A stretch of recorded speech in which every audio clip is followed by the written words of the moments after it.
Welcome to Cosmic Wand. Today's adventure, Dumbledore bound Harry's magic behind 7 locks and a voice shattered one every year. If you haven't already, smash that subscribe button and ring the bell so you never miss a story. Now let's begin. Chapter 1. The fourth lock. Harry Potter had known he was being watched for 3 years, and he had never once let the Watchers see him look back. He lay flat on the narrow bed in the second bedroom of number 4, Privet Drive, hands folded on his chest, eyes open in the dark. Below him the house ticked through its night sounds, the boiler settling, the fridge cycling, Vernon's snore rolling down the corridor like distant surf. Harry catalogued each one without trying to. That was the trouble with the world since he was 8. It told him things he had never asked it to tell. He could see the wards from here, not with his eyes. With the other sense, the one that had woken on his 8th birthday and never slept since. A lattice of pale threads ran through the walls of the house, thin and old and badly tied, looped through the door frames and pooled in the corners like dust that glowed. Most of it was Dumbledore's. Harry had decided that years ago, by the signature, by the particular handwriting of the weave. A great deal of effort had gone into number 4. A great deal of effort went into watching a boy everyone insisted was nothing. That was the first lie Harry had learned to read. They watched him as though he were dangerous, and they fed him as though he were nothing, and the gap between those two facts was the most interesting thing in his life. The clock on the landing read 11:54, 6 minutes to his 11th birthday, and Harry was not waiting for cake. He was waiting for the lock. He had a name for them now, the 3 he had already lost. He thought of them as doors, though the system that lived behind his sternum called them by an older word. On his 8th birthday, a door had opened in the dark behind his eyes, and the world had turned to texture, magic suddenly visible, lies suddenly legible. The threads of Dumbledore's wards laid bare like veins under skin. That was sense. On his 9th, a second door had gone, and he had found he could move things without touching them. Not with the clumsy accidental bursts of frightened children, but with a clean directed pressure, a will that pushed. On his 10th, the third had broken, and his body had stopped being a thing that bruised and started being a thing that healed, that moved faster than Dudley's gang could swing, that had carried him over a 6-foot fence one afternoon when he chose to stop running and simply leave. He had hidden all of it. It was the discipline. A boy who could see magic, move objects, and outrun a car was a boy who would be taken somewhere and studied, and Harry had no intention of being studied. So he ran slow. He fumbled doors he could have opened with a thought. He let Dudley's fist land sometimes, because a Harry who never got hit was a Harry who got questions. He had made himself into the most boring miracle in Surrey, and he had done it on purpose, and he was rather proud of the work. 11:57. Somewhere under his ribs the voice stirred. It did not speak in words, not always. Tonight it came first as pressure, a vast slow attention turning toward him as a planet might turn its night face toward a moon. Harry had grown up with it. He no longer flinched. He had learned instead to listen to the shape of its mood, and tonight its mood was anticipation, which was new and which he did not like. Bearer, it said, and the word landed in his chest rather than his ears. The 4th approaches. No, Harry murmured to the ceiling. I can count. He could, in fact, feel it now, the 4th lock, as he had learned to feel the others in the last seconds before they went. It sat somewhere behind his eyes and above his spine, and not the size of a fist, denser than the 3 that had already broken.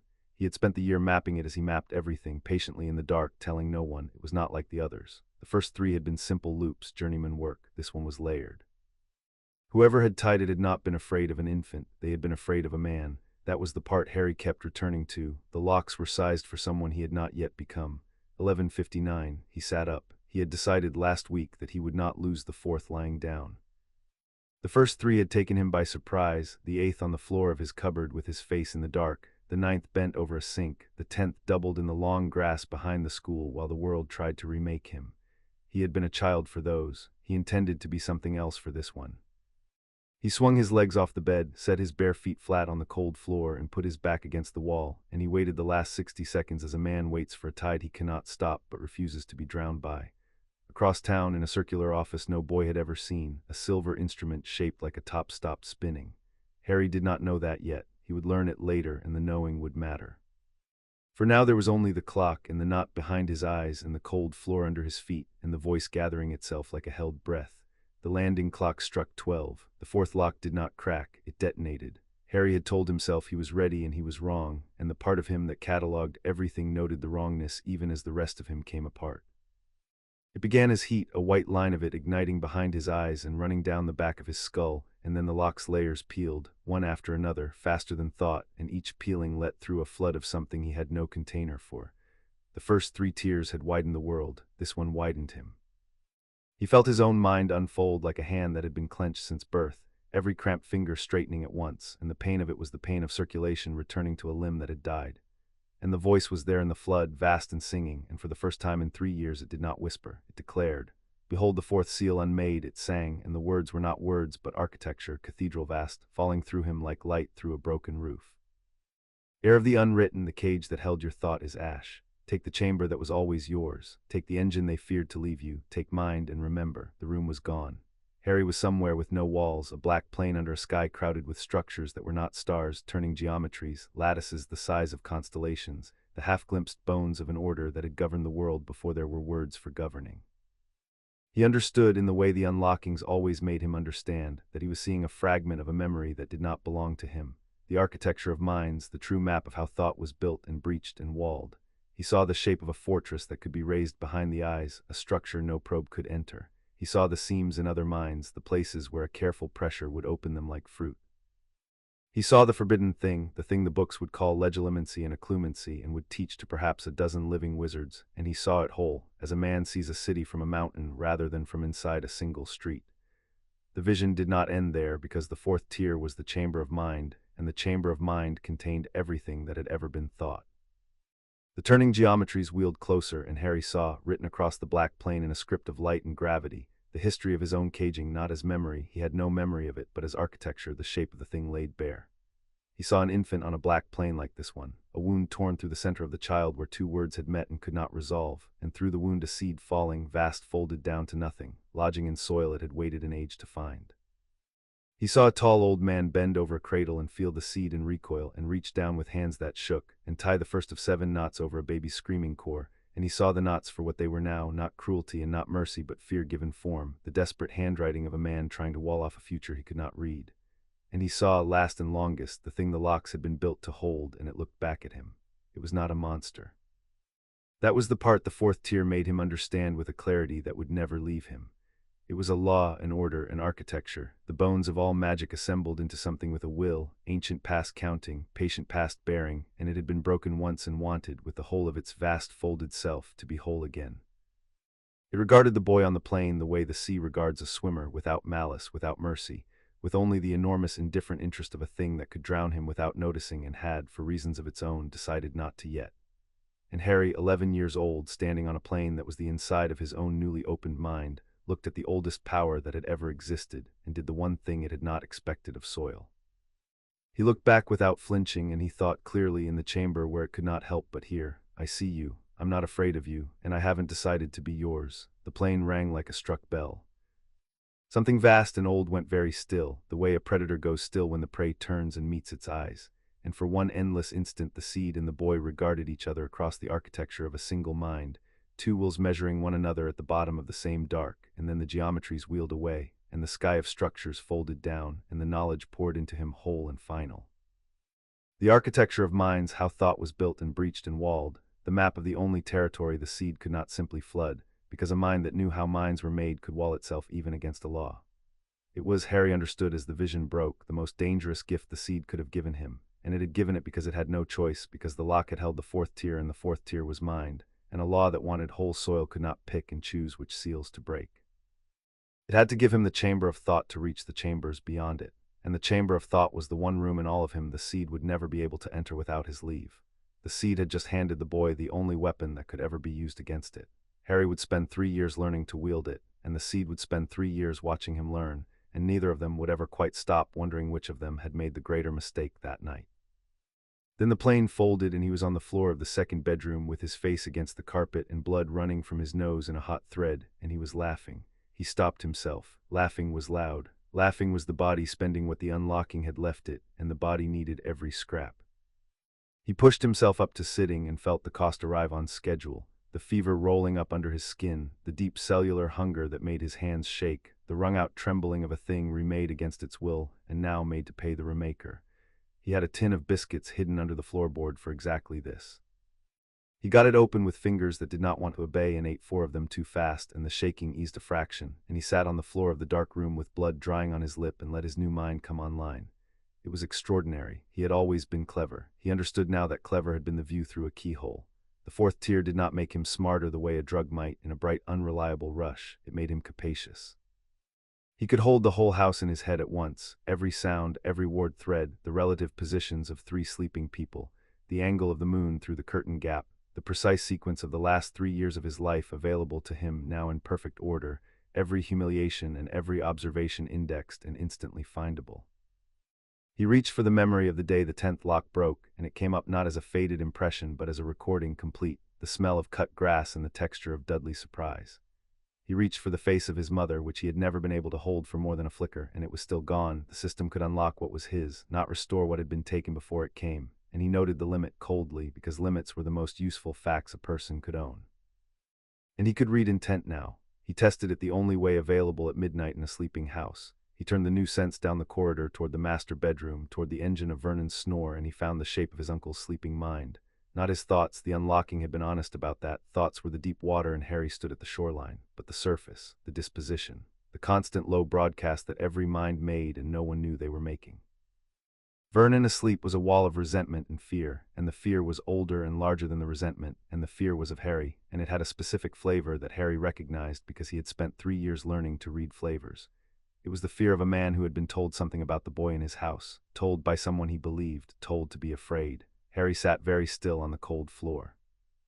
He had assumed for years that the Dursleys hated him because hatred was simply their native weather. He revised the assumption now, watching Vernon's sleeping fear glow down the corridor. They did not merely hate him. They were frightened of him, and a frightened person does not generate fear from nothing. Someone had come to this house 11 years ago and left a baby on the step and left also a warning. Stay away from his strangeness. Keep him small. Tell no one. And whoever had left the warning had also left the wards, the same handwriting in the weave, and the wards watched, and the warning kept the watcher's subject conveniently caged in a house that would never love him enough to ask what he was. It was efficient. Harry could admire efficiency even when it was aimed at him, especially then. You begin to see the room you're standing in, the voice said, quieter now, the cathedral folded back down to presence in his chest. Good, sight without fear. That is the rarest of the tears, bearer, and they tried hardest to keep it from you. Ask yourself why. I don't have to ask, Harry said softly. A boy who can see what they want is a boy who can't be lied to. They could afford me strong, they couldn't afford me clear. The voice was quiet a moment, and when it spoke again there was something in it Harry would later decide was approval and would distrust accordingly. 11 years old, it said, and you have already learned the lesson most of your kind die without. They never tell you the cage is a cage. They tell you it is for your safety, and they are not even lying, and that is what makes it a cage. Harry wiped the blood from his lip with the back of his hand and got to his feet. The fever was still in him, and the hunger was a low animal complaint, but his legs held, and his mind, his enormous new mind, was steady and cold and very awake.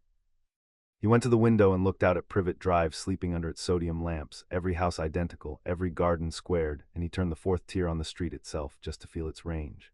He could read the disposition of the neighbors 3 doors down through 2 brick walls. He pulled back before it became a flood. Capacity was not the same as control, and he had learned with each tier that the first night was for measuring the gift, not for spending it. He measured. By his own reckoning, he now stood 4 tiers into something that had at least 7. He knew it was 7 because he could feel the remaining 3 as he had once been able to feel the 4th. Not as clearly, they were deeper and better hidden, but they were there, 3 more knots seated under the broken places where the first 4 had been. The 5th was the nearest. It was already warm. That was new. The first 4 had been cold until the night before they broke. The 5th, on the night the 4th went, was already faintly warm, and Harry did not like what that suggested. It suggested a schedule that was no longer annual. It suggested that whatever the voice wanted, it had stopped being patient. How long, he asked the dark, until the 5th? Not a year, the voice said, and did not elaborate, and the refusal to elaborate was itself an answer Harry kept. He was still standing at the window, doing the cold arithmetic of his own power, when the owl came. He felt it before he saw it, a warm point of intent gliding up the street, animal and simple, carrying something that was not animal at all. The letter had a thread on it, a thin bright filament of the same handwriting that ran through the wards, which meant the letter knew where he was because the wards had told it, which meant the same man who had caged him was now, on the very night the 4th lock broke, reaching out to bring him in. The timing was not a coincidence. Harry had stopped believing in coincidence on his 9th birthday. The owl landed on the sill outside the glass, a tawny shape with an envelope in its beak, and regarded him with round, unbothered eyes. Harry eased the window up. The night air came in cold, and the owl hopped onto the sill, dropped the letter, and was gone in 3 wing beats, and Harry was left holding heavy yellowish parchment addressed in green ink to Mr. H. Potter, the 2nd bedroom, 4 Privet Drive, Little Winging, Surrey. They knew which room. Of course they did. The wards counted his breaths. He did not open it at once. He held it and read the thread on it instead, traced the signature back as he had learned to trace everything, and confirmed what he already suspected. The same hand that had tied the 4th lock, the layered one, the one sized for a man, had also signed off on this letter's enchantment. The jailer and the headmaster were the same person. Albus Dumbledore had built the cage, and now Albus Dumbledore was sending the invitation, and he would be expecting a grateful, ignorant, undersized boy to weep with joy at being rescued from the cupboard. Harry broke the seal and read the letter twice, perfectly, instantly, and then he stood at the window and thought. His first instinct, the instinct of the 8-year-old who had learned the world was hostile, was to run. To take what the 4 Tiers gave him, vanish into the wide dark country, and never let the man who built the locks lay eyes on what his locks had failed to hold. It was a clean plan. It was also a coward's plan, and worse than cowardly, it was blind, because it left Harry knowing nothing, not why he had been caged, not what he was being grown into, not who else wanted the thing the voice was unfolding inside him. And someone did want it, he was sure of that now. The 4th Tier had given him the read on Vernon's fear, and the fear had a source, and a thing that frightens people into building 7 locks is a thing other people will come looking for. Harry did not yet know their faces. He intended to. The second instinct was better. The second instinct was the one that had carried him through 3 years of playing weak in a house of people who would have hurt him worse if they had known what he was. He would go. He would walk into Dumbledore's school wearing exactly the boy Dumbledore expected, small, blinking, grateful, magically unremarkable, the orphan stunned to learn he was a wizard. He would let them believe their locks had held. And from inside the institution that had caged him, with 4 Tiers hidden behind a beginner's wand and a memorized look of wonder, he would learn everything: who tied the locks, why, what the voice was, who hunted it, and how to win. The school was not a rescue. The school was the inside of the machine that had been built around him, and Harry had spent his whole life learning that the only safe place to take a machine apart is from the inside, slowly, where it cannot see your hands. You will go to them, the voice said, and there was the anticipation again, the planet turning its night face. Into the house of the man who locked you. He'll want to see what came out of his cage, Harry said. I'll show him a boy. He built the boy. He'll believe in the boy because he made him. He folded the letter along its creases precisely, and while he's congratulating himself, I'll read every wall in his castle. And if he looks closely, Harry almost smiled. The 4th Tier was settling into him now, the fortress shape from the vision assembling itself behind his eyes without his having to think about it, walls going up around the deep water where his real self lived. He raised them once as a test and felt the difference at once. A probing attention would now meet smooth blank stone where before there had been a frightened child's open face. Let him look, Harry said. There's nothing behind the wall but what I put there. He did not sleep. He had discovered, on the night the 3rd lock broke, that the unlockings left him unable to sleep for a day or more, the remade body burning too hot, the mind too loud. He used the hours. He sat on the floor with his back to the bed and went through his life from the beginning, all 11 years of it, now that he could hold all of it at once, and he looked for the moments he had missed. There were many. The 4th Tier was merciless that way. It served him every overheard half-sentence Vernon and Petunia had ever traded about him, every one indexed now and cross-referenced, and a pattern surfaced that the child Harry had been too small to see. Her lot, his lot, the way they died. We were warned, mustn't let it, the pronoun slipping again and again across the years from him to it. They had been told 11 years ago that the baby on the step was not entirely a him. Petunia knew the most. Petunia's fear was the oldest and the most specific, a sister's fear, and under it, buried so deep that even the 4th Tier could only catch its edge, something that was not fear at all but grief gone hard. Harry held that one a moment longer than the others. Then he set it down. Grief in Petunia was a door he might one day open, but not tonight and not for free. Toward 4 in the morning Petunia woke, as she always did, and came down to start the kitchen, and Harry came down with her, because a Harry who hid in his room on his birthday was a Harry who had a reason, and reasons drew questions. He came down small. He let his shoulders round and his eyes go a little vacant and his voice go thin, and he put the boy on like a coat, and Petunia looked at him over the kettle with her usual distaste and saw nothing she had not seen yesterday. That was the test, and he passed it, and the passing told him the fortress worked. There's a letter come for me, he said in the boy's voice, holding it out. An owl brought it. Petunia went the color of the kitchen tiles. He watched her with the 4th Tier wide open while her face did one thing and her mind did another. The face did revulsion and the sharp practiced cruelty of a woman about to take something from a child. The mind did pure animal terror, a white wall of it, and under the terror the grief again, and under the grief a single word repeating that he caught and held. Lily, Lily, Lily. His mother's name in his aunt's terrified mind on the morning his Hogwarts letter came.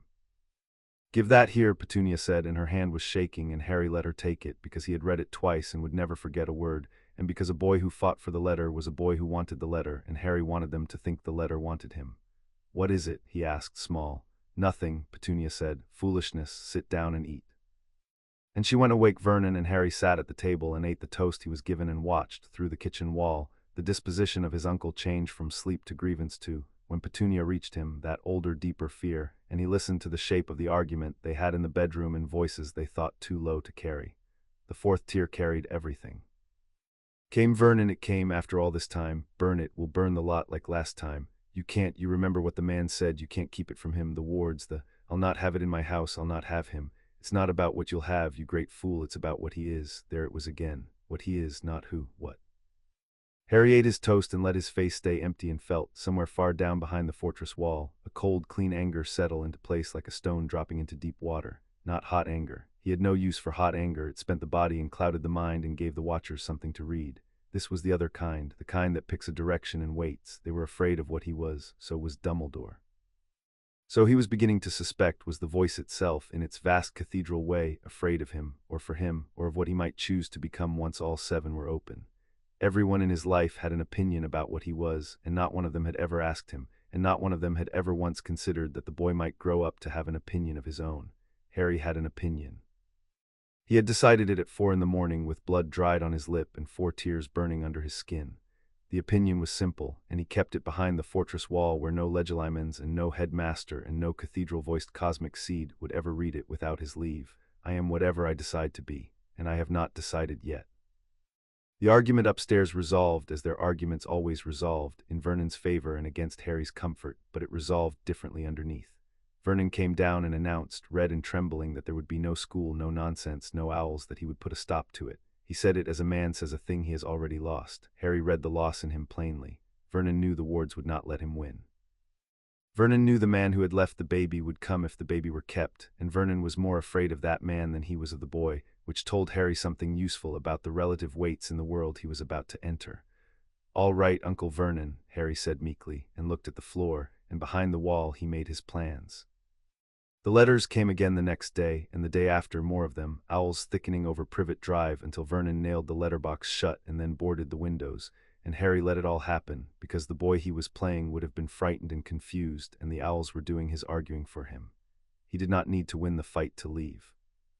He needed only to wait and to watch Vernon lose his nerve a little more each day, and to be ready when the school stopped sending paper and sent a person. He used the waiting. He sat in the boarded second bedroom with the light coming through the cracks and stripes, and he practiced. Not the loud tears, will and body were too easy to read if anyone was watching the wards, and someone always was. He practiced the fourth. He raised and lowered the fortress until it was as automatic as breathing. He learned the range of the intent sense and how to narrow it from a flood to a needle. He turned it on himself last of all, and found he could read his own dispositions as plainly as anyone's, could watch his own anger settle and his own fear flicker and his own cold patience hold, and that the power to be a clear instrument in his own hand, he decided, was the most valuable thing the night had given him. On the third day of the Siege of Owls, while Vernon was at work and Petunia had taken Dudley to be measured for a uniform he would outgrow by Christmas, Harry let himself out the back and walked the 4 streets to the house with too many cats. He had been sent to Mrs. Figg's 100 times as a small child, dumped there on the days the Dursleys went somewhere a freak would embarrass them, and he had spent those days bored half to death among the cabbage-smelling rooms and the photographs of cats with names. He had never once suspected her. The 8-year-old who had learned to see magic had seen nothing on her, because there was nothing on her to see, no wand light, no spell residue, none of the texture that hung on the witches and wizards he had glimpsed at a distance in the years since. The 4th tier saw past that. He did not knock.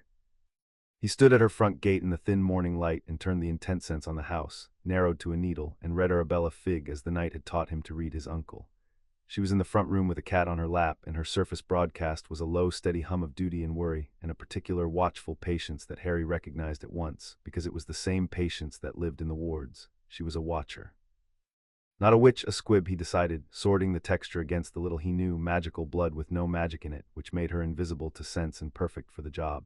She had been set on him before he could walk. Every bored afternoon among the cats had been a report filed somewhere up the chain to the man with the silver instruments. Harry stood at the gate and felt the cold stone settle deeper. It was not the surveillance that did it. He had assumed surveillance for years.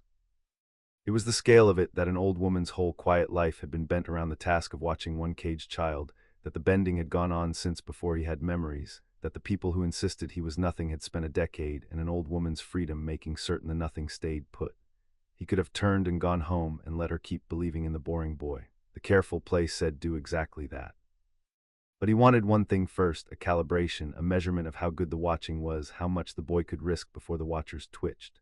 So he opened the gate and walked up the path and knocked, and when Mrs. Figg answered, he was small and blinking and lost. "There's owls at our house," he said in the boy's thin voice. Mr. Dursley's ever so cross, he's nailed up the door. He let his lip wobble. I didn't know where to go. He watched her wide open while she decided what to do with him.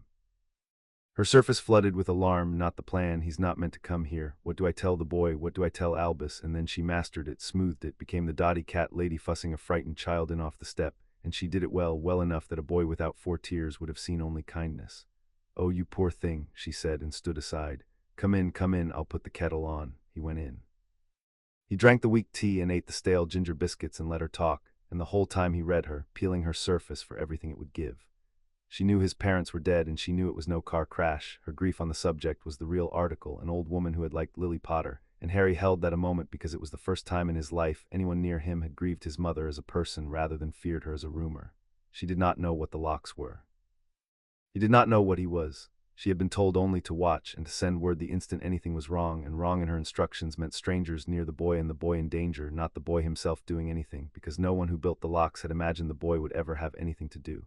That was the measurement Harry had come for. The watchers watched the perimeter. They did not watch the prisoner because the whole architecture assumed the prisoner was empty. The cage faced outward. He thanked her and let her walk him home with a torch, though it was full morning, because the frightened boy would want walking home, and at the gate of number 4 he turned and looked at her with the boy's face and said, "Thank you, Mrs. Figg.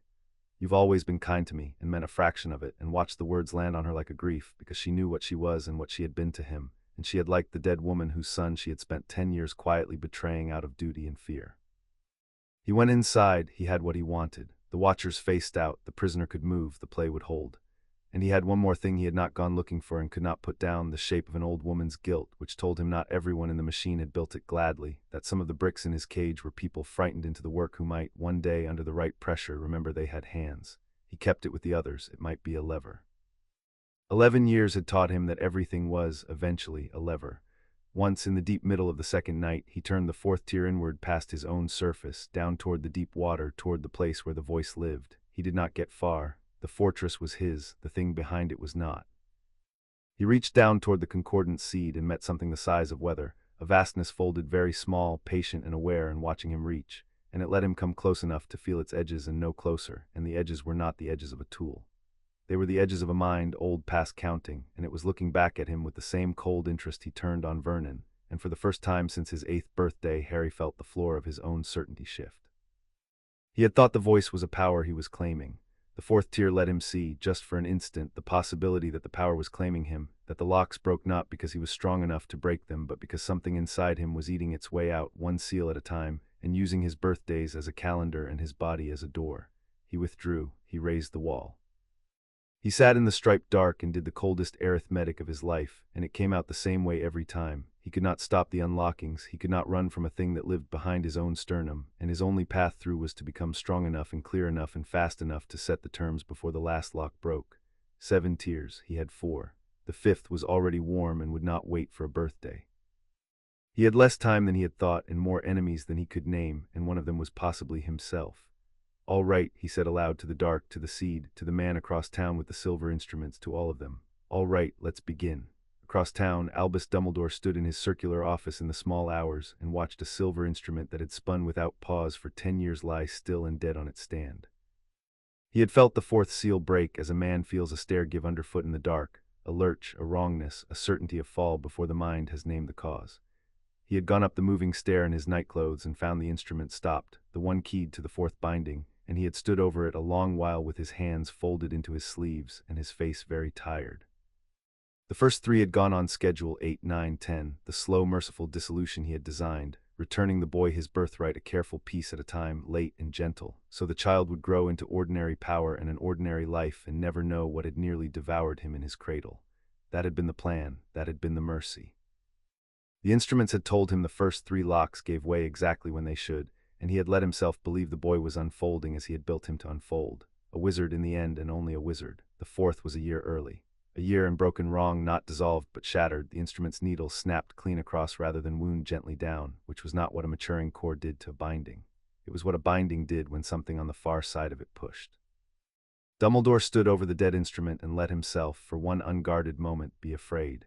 Then he put the fear away where he kept all his fears, in the locked room of his own deep self, and he reached for parchment and a quill and began, in green ink, to write a letter to a boy he had not seen in 10 years, inviting him gently to a school where he could be watched up close. He did not write what he was thinking. What he was thinking was a single question, and it would not leave him, and it followed him down the moving stair and through the sleeping castle and into a dawn he did not enjoy. If the locks are breaking on their own schedule and not mine, whose schedule is it? Chapter 1 and Chapter 2. The voices bargained. The person the school finally sent came through the door of the hut on the rock at midnight in a storm, and he was the size of a small barn. Vernon had run them to the sea. 3 days into the siege of Owls, he had bundled the family into the car and driven until the land ran out, and rented a leaning shack on a rock a mile offshore, and sat up all night with his shotgun across his knees as though wood and salt water could outvote a wizard. Harry had let him. The flight cost the Dursleys their nerve and cost Harry nothing. He read the whole panicked itinerary off Vernon's surface a day before they left and packed accordingly. He lay now on the floor by the cold grate, awake, counting the minutes to his own arrival, because the wards had told him days ago that someone was coming, and the fourth tier had let him feel the man crossing the water, a great warm thunderhead of intent, simple as bread, rolling toward the rock through the gale. The door came off its hinges.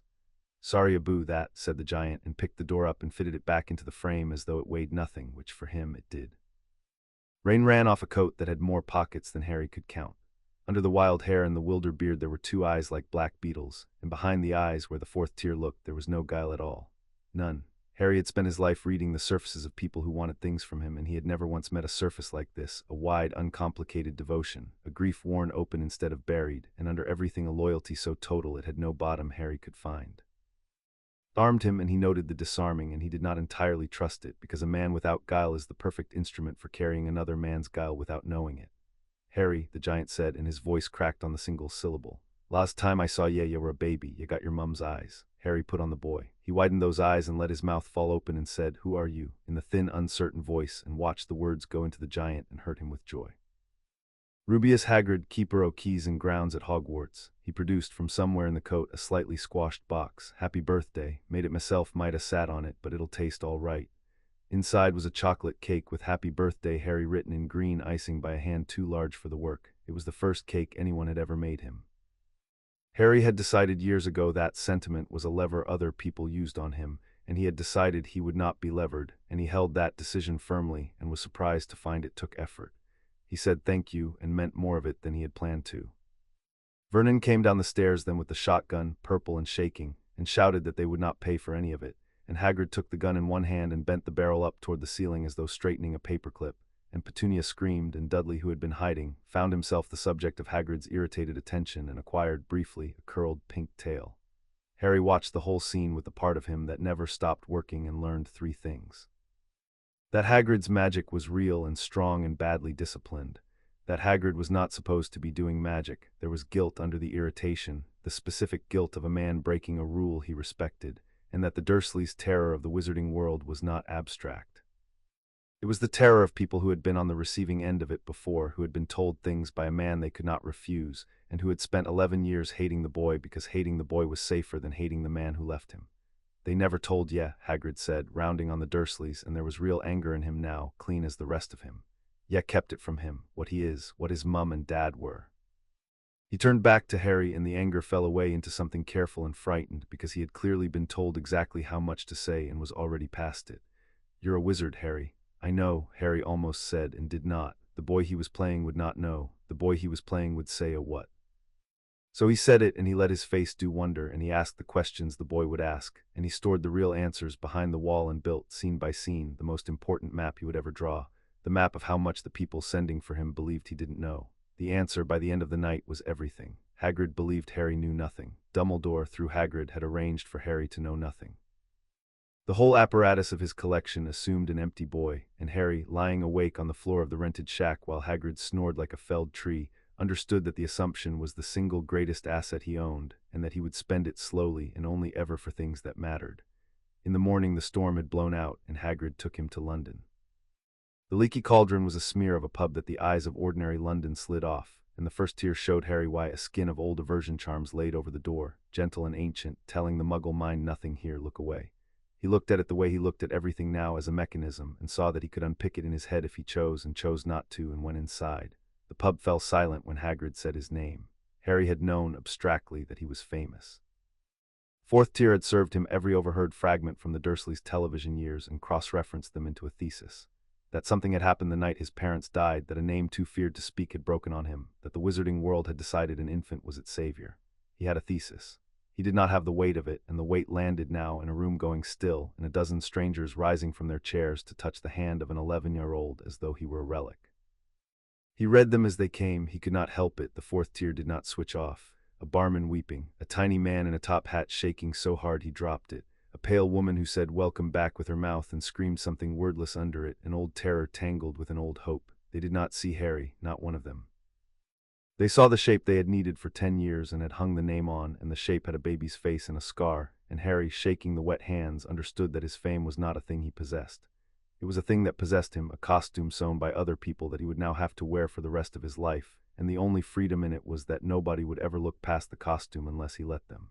It was, he decided, the second greatest asset he owned.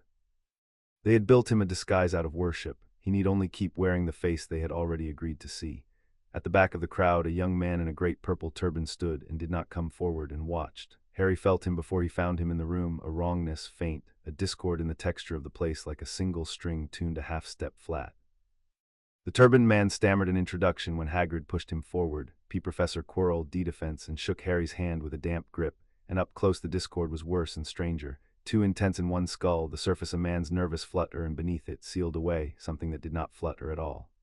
Something cold and old and hungry turned for one instant directly toward Harry like a face lifting from sleep. Then it was gone, smoothed under, and the wrongness pulled back into the turban, and Quirrell was babbling about vampires, and Harry was a wondering boy again, eyes wide, hand limp. But behind the wall, the cold, clean anger picked up a second direction, and the fourth tier wrote a careful entry it would not forget.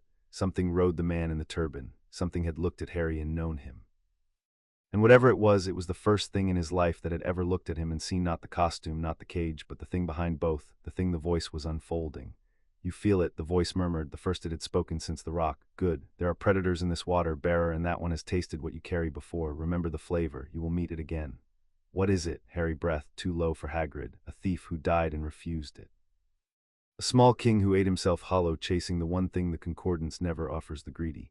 The voice was quiet a moment. He does not have what you have. He wants it. They will all want it once they know.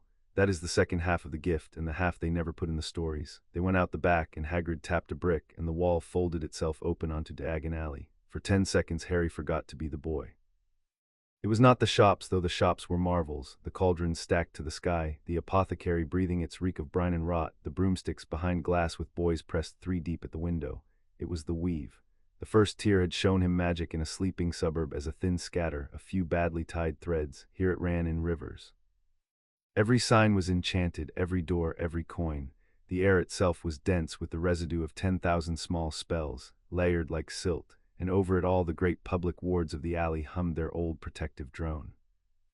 Harry stood in the spillage of a civilization built entirely out of the thing he had been forbidden, and for 10 seconds the cold arithmetic stopped and something simpler took its place. Something he had not felt since before the cupboard, and he let himself feel it for exactly 10 seconds because he had earned them, and then he put the boy back on and let Hagrid steer him toward the bank. Gringotts was white marble and burnished bronze and goblins, and the goblins were the first beings in the alley who looked at Harry and did not see the costume.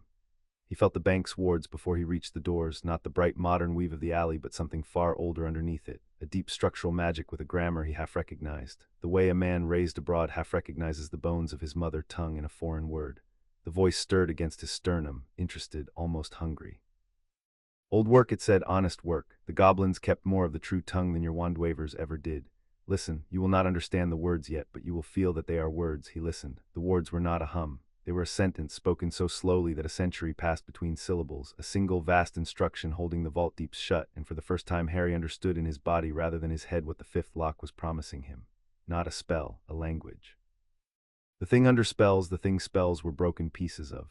The goblin at the high counter looked up as Harry approached, and its quill stopped. It was a slight thing, and a person without 4 tiers would have missed it. Harry did not miss anything. The goblin's surface, which had been a flat professional boredom, flickered surprise, then a sharp focused attention, then something that on a goblin's narrow face Harry read as the beginning of fear, smoothed instantly into deeper boredom. It had felt something come in with him. It had felt the signature. There, the voice said softly, the cost bearer. You walk into a room and the old things lift their heads. You cannot help it any more than a fire can help being warm. Every lock I open makes you brighter, and bright things are seen. The goblin took Hagrid's key and another letter, Dumbledore's hand again, Harry noted. A thread of the headmaster's signature on a small grubby package the goblin was instructed to retrieve, and they were taken down into the earth in a cart that fell rather than rode. Harry's vault held more gold than the Dursleys had earned in his lifetime, left to him untouched while he wore Dudley's outgrown rags. He took what he needed and felt the old anger pick up a third direction and added it to the list. The grubby package, retrieved from a vault that held a single object, Hagrid tucked into his coat and would not discuss. Harry read its shape through the leather, small, round, heavy, with the densest enchantment he had felt all day, and wrote it down and said nothing, and rode the cart back up into the light with one more thread to pull. They shopped. Robes, where a pale, pointed boy stood on a stool and talked at Harry about blood and houses, and Harry read him too, frightened underneath. A child reciting a father's lines and watching to see if they worked, and gave him nothing and moved on. Books, where Harry bought twice the list and read the one off Hagrid's worry that he was overspending and reassured him. A cauldron, a telescope, scales, and last, because Hagrid had saved the best for last, a wand. Ollivander's shop was a single narrow room that smelled of dust and secrets, and Garrick Ollivander was waiting in the dark behind the counter as though he had always been there. "I wondered," the old man said, "when I would see you, Mr. Potter." His eyes were pale and wide, and they did not blink enough, and behind them, where Harry looked, there was a mind unlike any he had read that day, quick, patient, and attentive in a way that made the fourth tier itch a warning. Ollivander noticed things. It was his entire nature to notice things. Harry lowered the boy's wonder over the wall like a portcullis and made himself small and ordinary, and was careful, more careful than he had been with anyone, because a man whose life's work was the matching of power to person was a man who might, if Harry slipped, feel the 4 tiers under the costume. The fittings began. Ollivander measured him with a tape that worked on its own and pulled wand after wand from the deep shelves, and each one Harry took did nothing, or worse than nothing, a wand that spat sparks, a wand that shattered a vase, a wand that went cold and sullen in his hand as though offended. The old man grew not discouraged but delighted, muttering, climbing his ladders, and Harry began to understand that the difficulty was itself the diagnosis. The wands were reaching for his core and finding the locks. They could not match what they could not feel. 3 tiers of him were hidden behind a beginner's disguise, and the 4th was walled away, and the wands were trying to fit a boy who, magically, barely existed. "Let one through," the voice said, "not all of it, a breath, enough to be matched. You need the tool, and the tool needs to feel a fraction of the truth. I will hold the rest behind the wall with you." Harry took the next wand, Holly, 11 inches, the old man's voice gone suddenly soft, and he opened the fortress a hand's width and let one thin breath of his real core slip out into the wood. The wand sang. Warmth ran up his arm, and red and gold sparks fountained from the tip, and for one instant the holly in his hand was not a stick but a throat, a thing through which his will could speak, and Harry understood the appeal of wands at last. Not power, he had power, but focus, a lens for the flood. He shut the wall the instant the match took. It was enough. Ollivander was already wrapping it, and Ollivander was already pale. "Curious," the old man murmured. "Curious, curious." "Sorry, sir," Harry said, the boy again, "but what's curious?" Ollivander set the box on the counter and looked at Harry with those unblinking eyes, and Harry held the fortress shut and let the old man look. "I remember every wand I have ever sold, Mr. Potter. Every one. The phoenix whose tail feather lives in your wand gave one other feather. One. It is curious that you should be destined for this wand when its brother gave you that scar." His voice dropped. "We must expect great things from you, Mr. Potter. He who must not be named did great things. Terrible, yes, but great." It was the line he had clearly given to 100 frightened parents, the showman's chill. But under it, where Harry watched, Ollivander was not performing. He was unsettled, genuinely, and the source of the unsettling was not the brother wand at all. The brother wand was the story he was telling himself to explain a feeling he could not name. What the old man had actually felt in the instant the holly sang was the breath Harry let slip, and it had not felt like a phoenix or a boy or any wand match in 50 years of matching. It had felt for half a second like the wards under Gringotts, like a sentence a century long.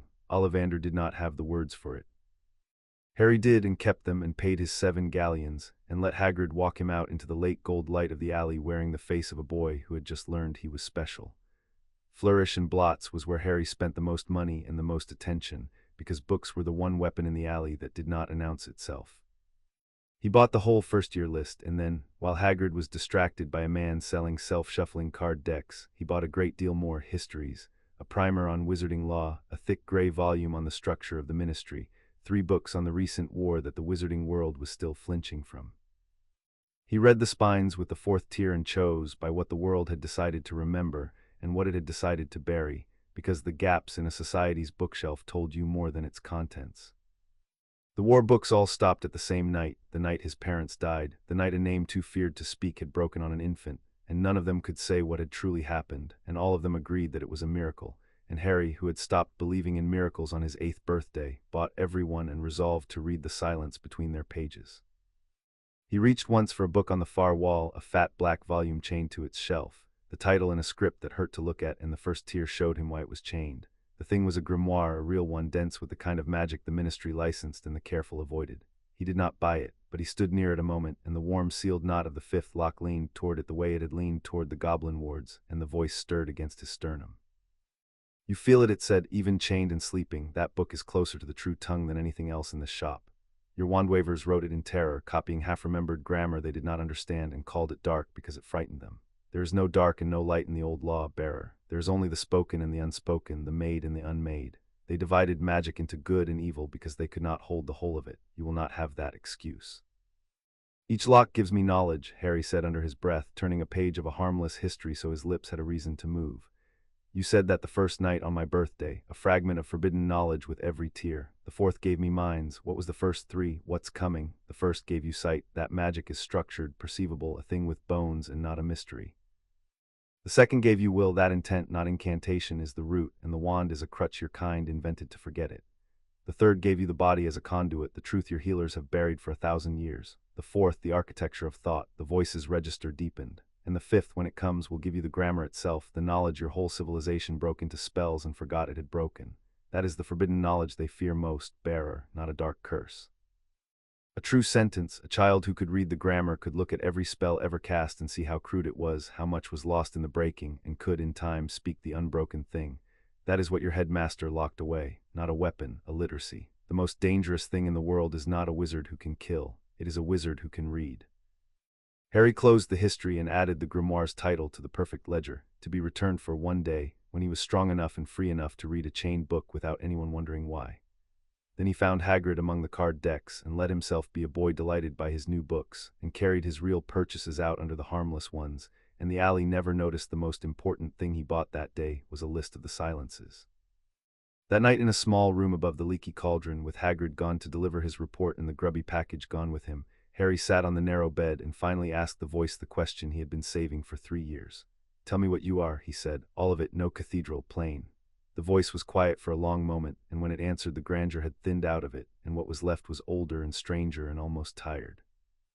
"Before your kind cut magic into words and bottled words into wands," it said, "there was one work, and the work had a will, and the will was called by a name your throat could not hold.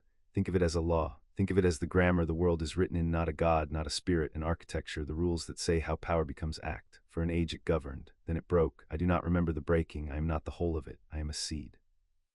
A splinter of the law fallen out of the wreck, dormant, waiting in the dark for soil. And I'm the soil. The night your mother died, the voice said, a man tried to unmake you with the cruelest word your kind ever salvaged from the old tongue, a word of pure ending. Your mother had laid down a working of her own across you, older and humbler and stronger than she knew, a word of pure refusal. The two words met in your cradle and could not resolve. They tore, and through the tear into the wound I fell.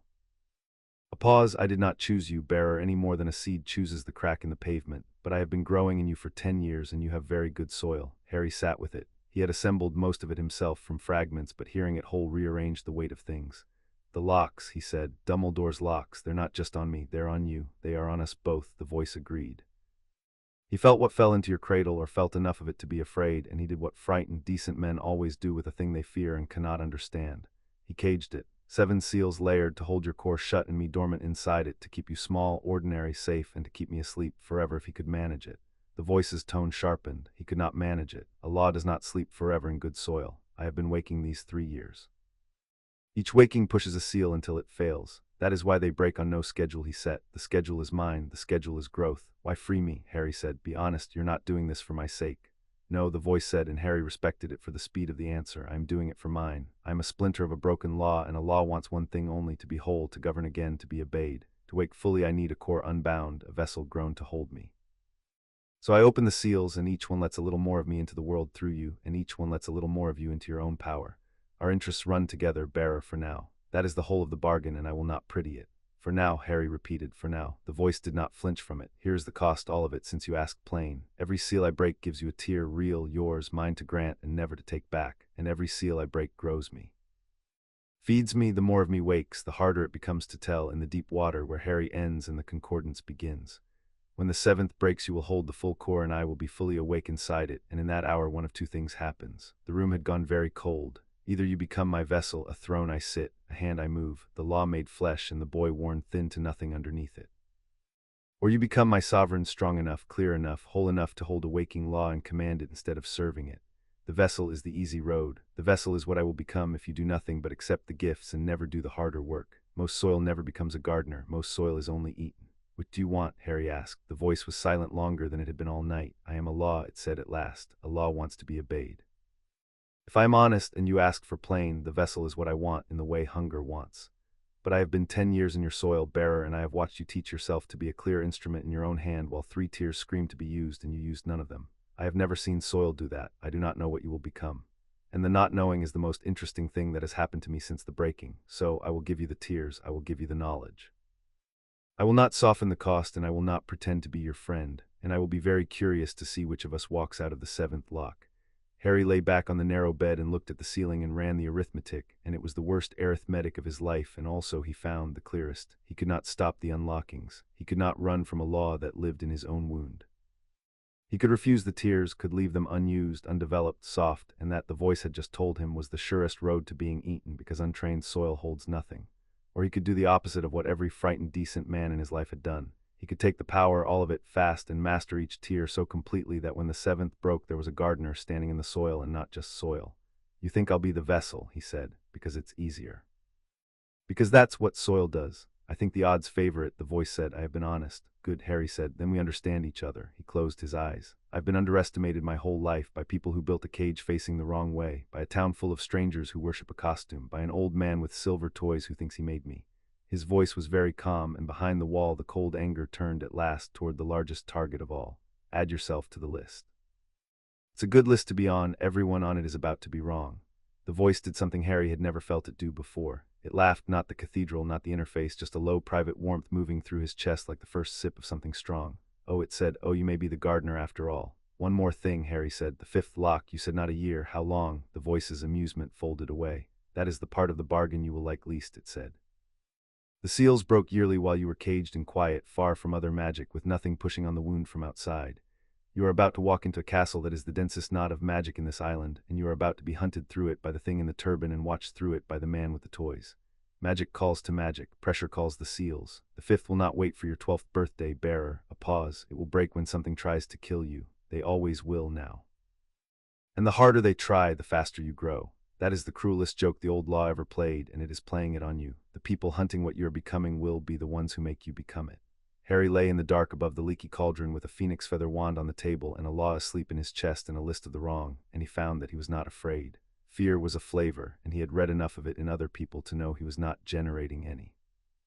What he felt instead was the cold, clean readiness of a boy who had spent his whole life being moved across other people's boards and had just been handed, for the first time, a piece of his own. Then let them try, he said, and slept, and did not dream because the fortress held even there. He did not sleep long. The fortress held his dreams off, but it could not switch off a mind that had just been handed the shape of its own war, and well before dawn Harry was sitting cross-legged on the narrow bed with the holly wand across his knees, building doctrine. He thought in rules. Rules were how a boy with no allies and no power had survived 11 years. Rules would be how a boy with too much power and no allies survived the next 7. He drew them up now in the perfect ledger of the 4th tier, where nothing he wrote would ever blur or be lost. First rule, never use a tier where a wand will do. The whole castle would be watching first years learn to levitate feathers, and a boy who levitated feathers a beat too easily was a boy who got measured. Sense was silent and could run always. Will and body and mind would stay behind the wall, sealed, except in the dark, except alone, except when the alternative was dying, and the voice had promised him that the alternative would, sooner or later, be dying. Second rule, map before you move. He would spend the first months doing nothing but reading, every professor's surface, every ward's grammar, every corridor's traffic, the whole machine of the school laid out in his ledger before he touched a single lever. The man who built the locks lived in that castle. The thing in the turban hunted in it. Harry would not act in a house whose floor plan he did not own. Third rule, the costume is armor, wear it even alone. They had built him a disguise out of worship and a cage out of pity, and both were stronger than any shield he could raise, precisely because no one would think to look behind them. Let them see the boy who lived, brave and ordinary and a little overwhelmed. The day they saw anything else was the day the war turned hard. He turned the wand over in his hands and reached last for the thing he had been circling all night. the grubby package. He had read its shape in the cart going down, small, round, dense, with the heaviest enchantment in the bank, and he had read Hagrid's instructions off the big man's worry. Fetch it, guard it, breathe to no one, deliver it to Dumbledore, who would bring it to Hogwarts. A thing valuable enough to live alone in a Gringotts vault, pulled out the very summer Harry was collected, bound for the same castle Harry was bound for. He did not believe in coincidence. He had stopped believing in it on his 9th birthday. So Dumbledore was moving a treasure into the school the same season he moved his most dangerous experiment into it, and the thing in the turban had arrived in the same season too, and was teaching there, and had lifted its cold old face toward Harry across a crowded pub. 3 pieces, 1 board. Harry could not yet see the game, but he could see that it was a game, and that he had been seated at the table without being told the stakes, and that everyone else at the table believed he was a child who could not see the cards.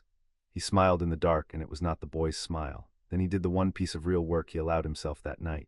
There was an aversion charm on the window of the little room, a cousin of the great one on the pub's front door, gentle, old, telling the eye nothing here, look away.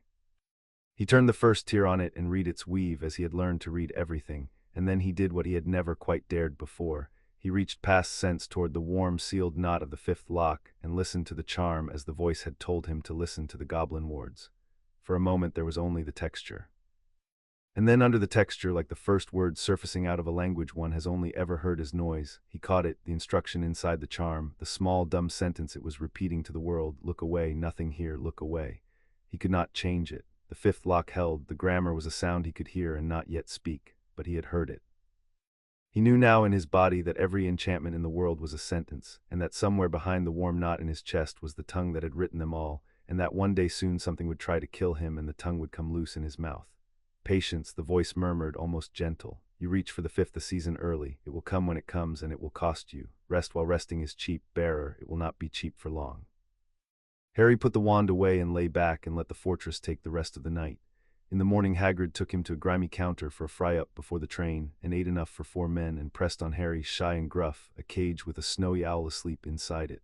Birthday present, Hagrid muttered, going red. Couldn't let ye go off with nothin'.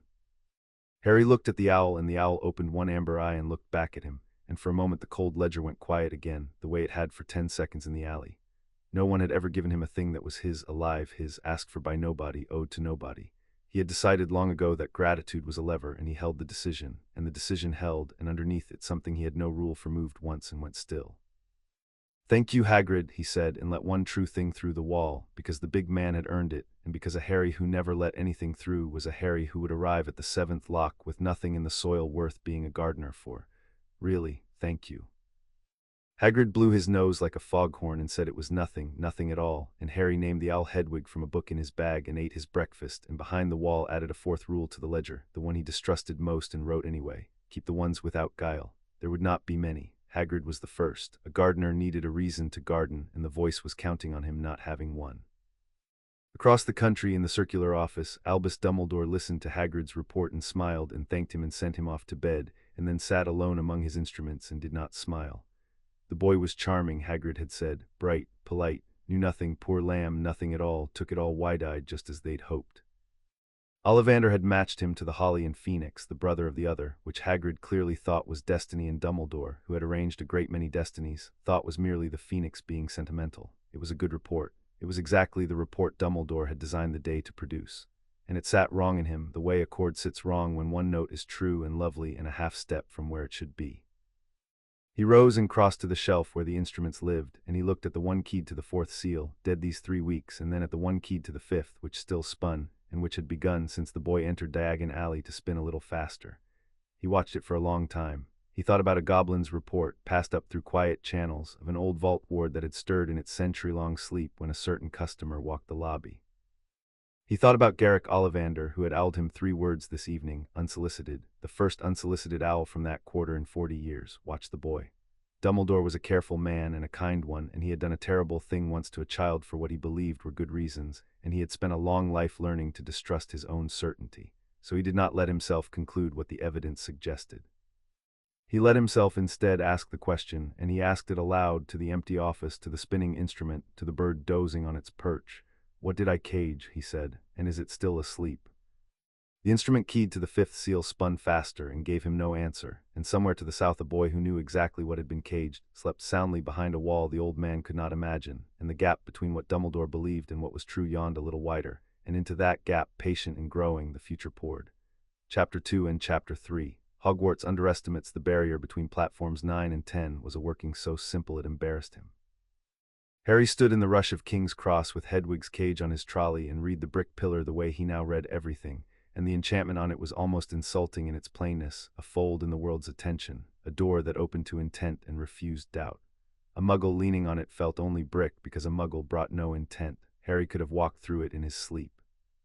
Instead he stood and watched a family of redheads come through the crowd, loud and warm and unmistakably here for the same door, and he let himself be the lost boy and asked the plump woman at their head how to get onto the platform. He read her while she answered. Molly Weasley was a fortress of a different kind, a warmth so total it had teeth, a woman who would walk into fire for a child and had clearly priced the cost and considered it cheap. Under the warmth, when she heard his name, a flicker, recognition, quickly hidden, and a flash of something rehearsed, as though she had been half expecting to meet a small, dark boy at this barrier and had decided in advance to be kind to him. Harry noted it without deciding what it meant. Perhaps Dumbledore arranged soft landings for his investments. Perhaps a kind woman simply knew a famous orphan when she saw one. Both were survivable.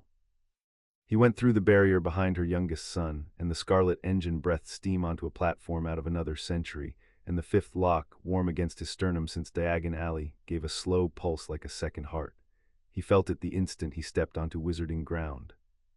The school's reach extended even here, through the train, through the rails. Hogwarts was a knot of magic so dense that standing in its outflow was like standing in surf, and the warm sealed thing in his chest leaned toward it the way a plant leans at a window.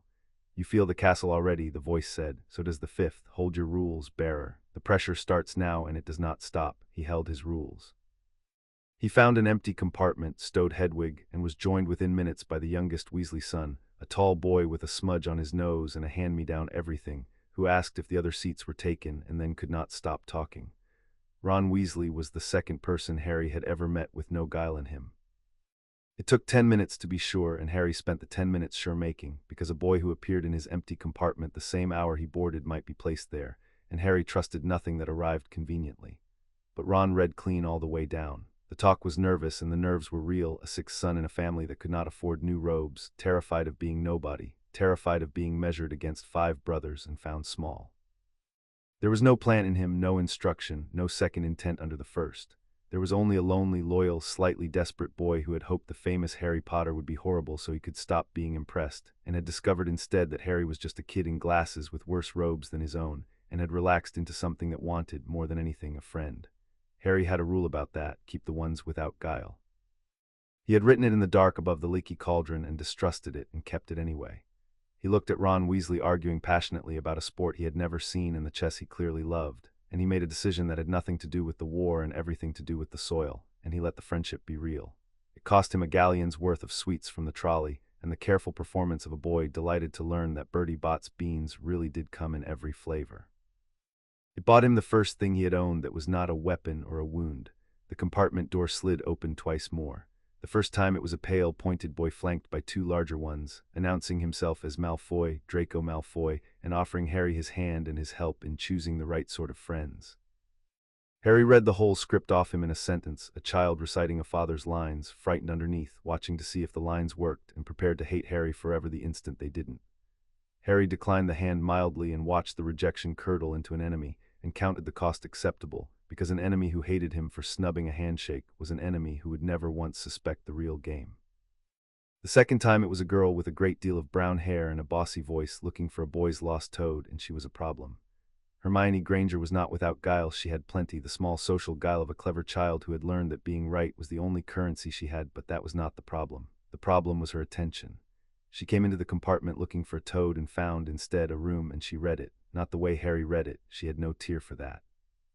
She read it the ordinary brilliant way, the way of a mind that noticed everything and forgot nothing and could not stop testing the world against itself.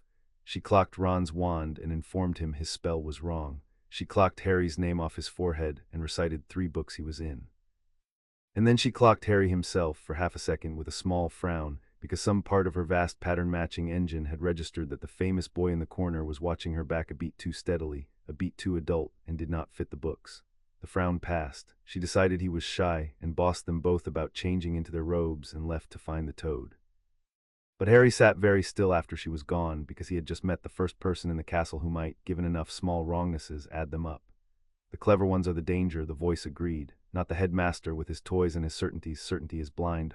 She has no certainty. She only has questions, and she does not stop. Be careful what you let her see, bearer, or recruit her before she investigates you. Those are the only two safe roads with that kind, and the first one is harder than it looks.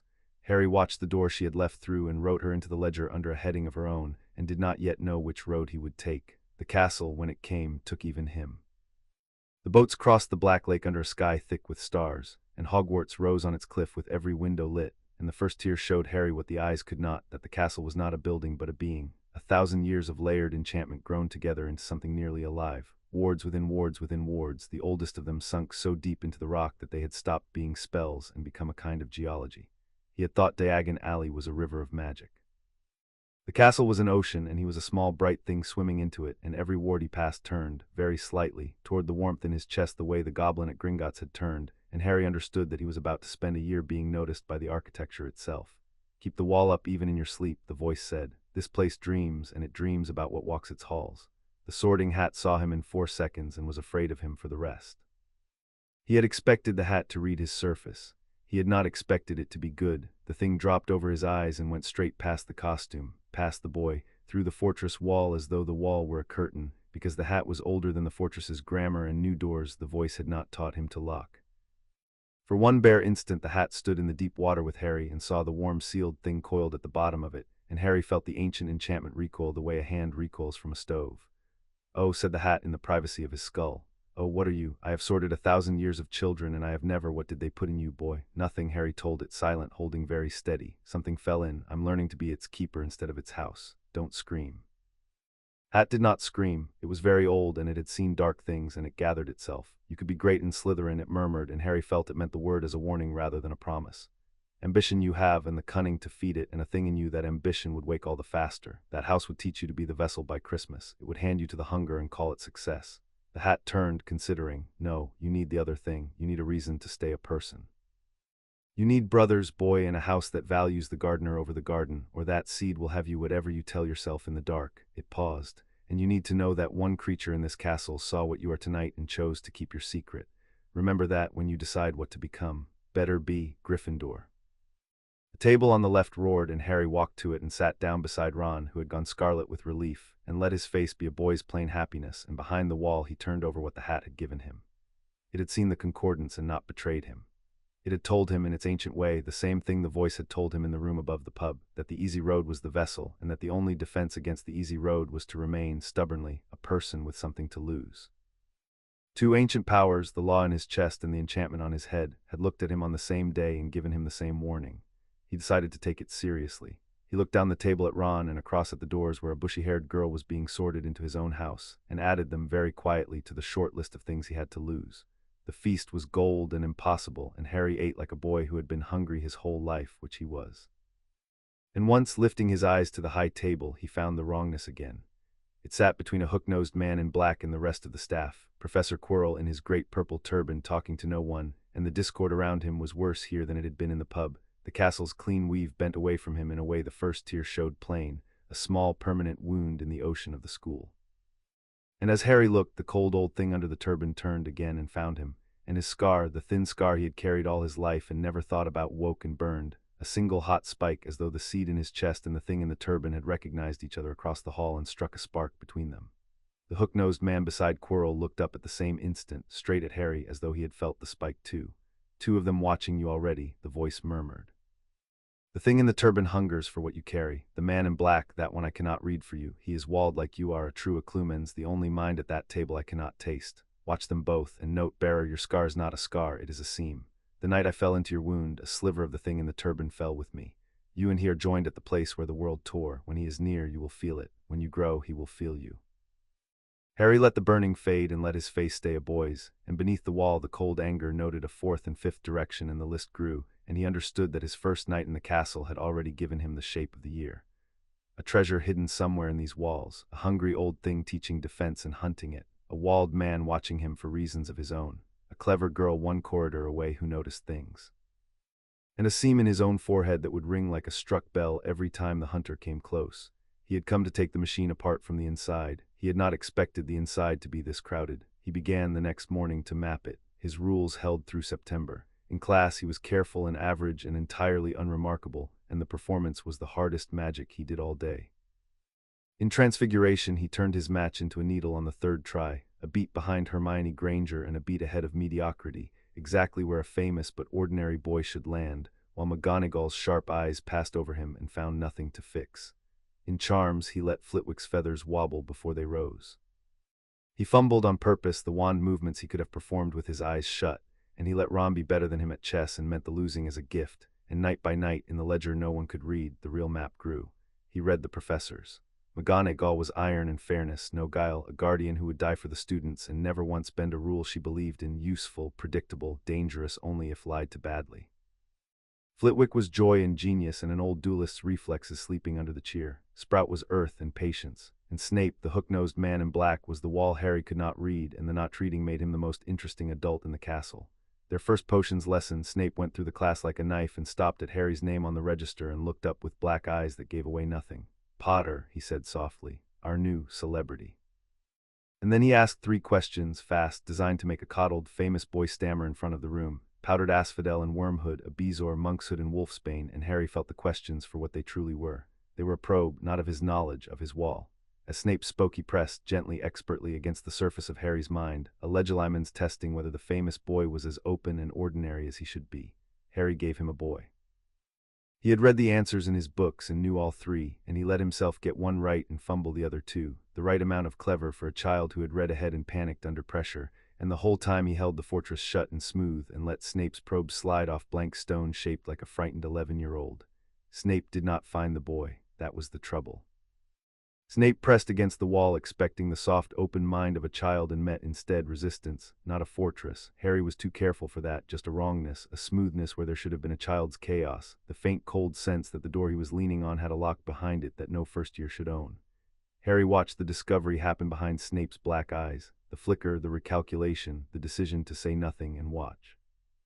Snape took 5 points from Gryffindor for Harry's cheek and swept on, and added Harry Potter to a private list of his own, under a heading Harry could not read on a man he could not read, and the 2 of them understood each other a little, in the way of 2 people who have each just learned the other is hiding something. "Careful," the voice said afterward. "That one is not your enemy and not your friend, and he is the only adult here clever enough and closed enough to catch you. Give him a boy every single time. He's waiting for the boy to slip." Defense against the dark arts was the only class Harry dreaded, and he dreaded it for the opposite of the usual reason.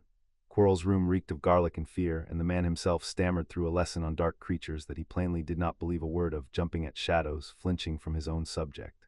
The other first-years thought him a joke, a nervous wreck who had met something abroad that had broken his nerve. Harry knew better because Harry could see what the room could not. The stammer was a costume, worn as well as Harry wore his own. Under it the man was perfectly calm, and under the calm, sealed away behind the turban, the cold old thing lay coiled and listening, and the whole hour it listened to Harry. He sat at the back and made himself small and probed it once carefully, because he could not help wanting to know his enemy. He turned the 4th tier on Quirrell, narrowed to a needle, and slid past the fluttering surface toward the thing beneath, and met a wall. Not a wall like Snape's, the disciplined shutness of a living Occlumens. This was older and worse, a smooth, cold barrier with something vast pressed against the far side of it, and the instant Harry's attention touched it, the thing on the far side woke and pressed back, reaching for him through the same channel, and his scar lit white with pain. He pulled back so fast he nearly knocked his ink over. The boy beside him asked if he was all right. Harry said the garlic gave him headaches and made it true on his face, and behind the wall took the lesson the contact had taught him. The thing in the turban was not merely near his enemy. It was keyed to him, joined at the seam, and any reach he made toward it was a door it could reach back through. He could not spy on Quirrell the way he spied on everyone else. The moment he looked too closely, Quirrell would feel the looking, and the cold thing inside him would feel the looker, and it would learn a little more each time that the famous boy at the back of the room was something worth turning to face. "Do not touch him again," the voice said, and for the first time there was something in it close to warning given for Harry's sake rather than its own. "That is not a man you investigate. That is a wound investigating you. Let him hunt the stone. Stay a boy in his eyes for as long as you can. The hour he is certain of you is the hour the 5th lock breaks, and I would rather it broke on a night of your choosing than his." Harry left the lesson with his scar aching and a new rule written in the ledger, the only rule he had ever made about a single person: never look directly at the turban. He kept it. It was the hardest rule he held all year, because every instinct of the tactician in him wanted to know the enemy whole, and every time he passed Quirrell in a corridor, the seam in his forehead rang and the temptation to look came with it. He did not look. He had spent 11 years learning not to do the thing his enemies were waiting for him to do, and he did not stop now. The flying lesson was where the discipline cost him most, and where he paid it gladly. Madam Hooch lined the first years up on the lawn beside 2 rows of battered school brooms, and told them to put out a hand and say up, and Harry looked at the broom at his feet with the 3rd tier humming under his skin, and understood at once that flying was going to be the hardest performance of the term. The body tier had remade him into a thing of perfect reflex and balance. A broomstick was a machine for reflex and balance. He could feel, before he had touched it, exactly how the thing would answer, how it would want to climb, how a body like his could make it do things the book said no first year could do. The broom wanted to leap to his hand the instant he thought up. He made his voice uncertain and let it stutter into his palm on the 2nd try, a beat behind the eager ones, and mounted it like a boy who had never flown, and held himself in the air to the wobbling caution of the genuinely afraid. It was agony. The 3rd tier sang to be let off the leash, to climb, to roll, to feel what this body could do with a sky to do it in, and Harry held it behind the wall and flew badly on purpose, 10 feet off the grass, swaying, the very picture of a nervous beginner. No one looked at him twice. That was the prize, and he kept his eyes on it. Then the round-faced boy named Neville lost his nerve and his broom at once, shot upward in a panic, slid off at 20 feet and fell. Harry could have caught him. He knew it in the half-second the boy began to slide, knew the angle, knew that a body like his could cross the distance and break the fall, knew it the way he knew the floor was below him. And he knew, in the same half-second, what catching him would cost. A first-year who crossed 40 feet of air in a heartbeat to pluck a falling boy from the sky was a first-year who would never again be average, never again be invisible. A boy McGonagall would haul off the lawn and into a spotlight that would not switch off for 7 years. The whole castle would look at him. Snape would look. The turban would turn. He did not catch him. It was the coldest thing he did all term, and he did it with his eyes open, and Neville hit the grass with a crack of bone and a cry, and Madam Hooch was there in an instant, and the boy would mend a broken wrist no more. Harry had read the fall and known it survivable before he chose to let it happen. But he had let it happen. He sat his wobbling broom at 10 feet and watched a boy fall that he could have saved, because saving him would have cost the war, and he wrote the weight of it into the ledger and did not look away from it, because a gardener who lied to himself about the cost of his choices was a gardener who would wake one morning and find the garden gone. That was well done, the voice said, quiet, and it should not have been easy, and I noticed that it was not. Keep noticing, bearer. The day you stop noticing what your discipline costs other people is the day the seed has more of you than you think. I know, Harry said under his breath, and went to find Neville after and sat with him in the hospital wing in the evening with the round-faced boy's grandmother's sweets between them, and was, for an hour, simply a kind boy keeping a frightened one company. He had let Neville fall to protect the disguise. He sat with Neville after for no tactical reason at all, and he knew the difference between the 2 acts mattered more than either, and he let it. Malfoy, who had snatched up Neville's dropped Remembrall to torment him, found that the famous Potter declined to chase him into the air for it, declined to rise to a single one of his jeers, and went away baffled and cheated of a fight, and that too was a small victory. An enemy starved of the reaction he had come for, learning that this opponent did not play the games he knew. McGonagall, who had been watching from a window for a seeker she had heard rumors might be hiding in the Potter boy, saw only a nervous flyer 10 feet off the grass, and turned away disappointed, and Harry, who had given up a sport he would have loved to keep a secret he could not afford to lose, counted the disappointment as the price of the year and paid it. The common room was where he set the disguise down, a little in the only company he had decided was safe. Gryffindor Tower was warm in a way number 4 had never been, a round red room high in a turret, a fire that never went out, a portrait that scolded, and a crowd that argued and laughed and lived, and Harry sat in the middle of it in the evenings and let himself be, for an hour at a time, an 11-year-old boy. Ron taught him wizard chess and beat him soundly, and Harry let himself be beaten not as a tactic but because he genuinely could not yet see the boards the way Ron saw them, and discovered that losing to a friend was a pleasure he had no category for. The Weasley twins, Fred and George, adopted him as a project, and their particular genius, a bottomless, inventive mischief, no malice anywhere in it, was a thing Harry read clean and decided, against all his rules, simply to enjoy. He laughed in that room. He had not done much laughing in his life that was not the cold, private kind, and the warm, common kind surprised him every time, and he let it, because the hat had told him he needed brothers and a reason to stay a person, and he had decided to believe it. He did not tell them anything. The walls stayed up even there, even laughing, even losing at chess. But he let them be real to him and let himself be a little real to them. And in the ledger where he tracked everything that could be lost, he kept a short and growing list: Ron, Hagrid, the twins, the round-faced boy he had let fall and then sat beside, and he understood that the list was the most dangerous thing he owned and the most necessary, both at once, and that the voice was watching it grow with an interest Harry could not read. By October, Harry owned the castle. He had done it the patient way, his second rule, mapping before moving. He walked the corridors as a curious first year and read every ward he passed. He lay awake and cast the first tier through the floors like a net. He learned the patrol routes of the caretaker and his cat, the moving of the stairs, the temper of the portraits, the secret passages the castle's own dreaming had half forgotten. He built the floor plan no professor possessed, the whole machine of the school laid out in the perfect ledger, and when it was nearly complete he found the hole in it. The third-floor corridor on the right-hand side was forbidden, and Dumbledore had said so at the feast, to those who do not wish to die a very painful death, which Harry had recognized at once as the single most interesting sentence anyone had spoken to him in the castle. A headmaster who wanted students to avoid a place did not advertise the place. A headmaster who advertised the place wanted something else. He wanted the place avoided by the timid and found by the brave, or by a particular brave fool he was fishing for. It was bait. Harry was very good at recognizing bait, having been raised as some, so he did not blunder into it. He went at it the careful way at 3 a.m. with the first tier wide open, and he stood outside a locked door and read what lay behind it without touching the handle, and what lay behind it was a dog. A vast one, 3 heads. The first tier showed him the shape of the thing through the wood, 3 skulls and a single furious heart, and under the dog beneath the floor it guarded a trapdoor, and beneath the trapdoor a shaft of layered enchantments dropping down into the castle's deep places, and at the bottom of the shaft, faint and far and unmistakable, the densest knot of magic he had felt since Gringotts. Small, round, heavy, the grubby package from the vault. The pieces fell together in the dark, clean as a lock turning. Dumbledore had pulled a treasure from Gringotts the same summer he collected Harry, and hidden it under a monster in his school, behind a door he had all but dared the brave to open. The thing in the turban had arrived to teach the same season, and hunted something through these halls, and lifted its hungry face whenever Harry passed. Treasure was bait, and the trap was the school, and the hunter was Quirrell, and the bait layer was the headmaster, and Harry, famous, watched, conveniently placed, had been seated at this table for a reason he could now begin to guess.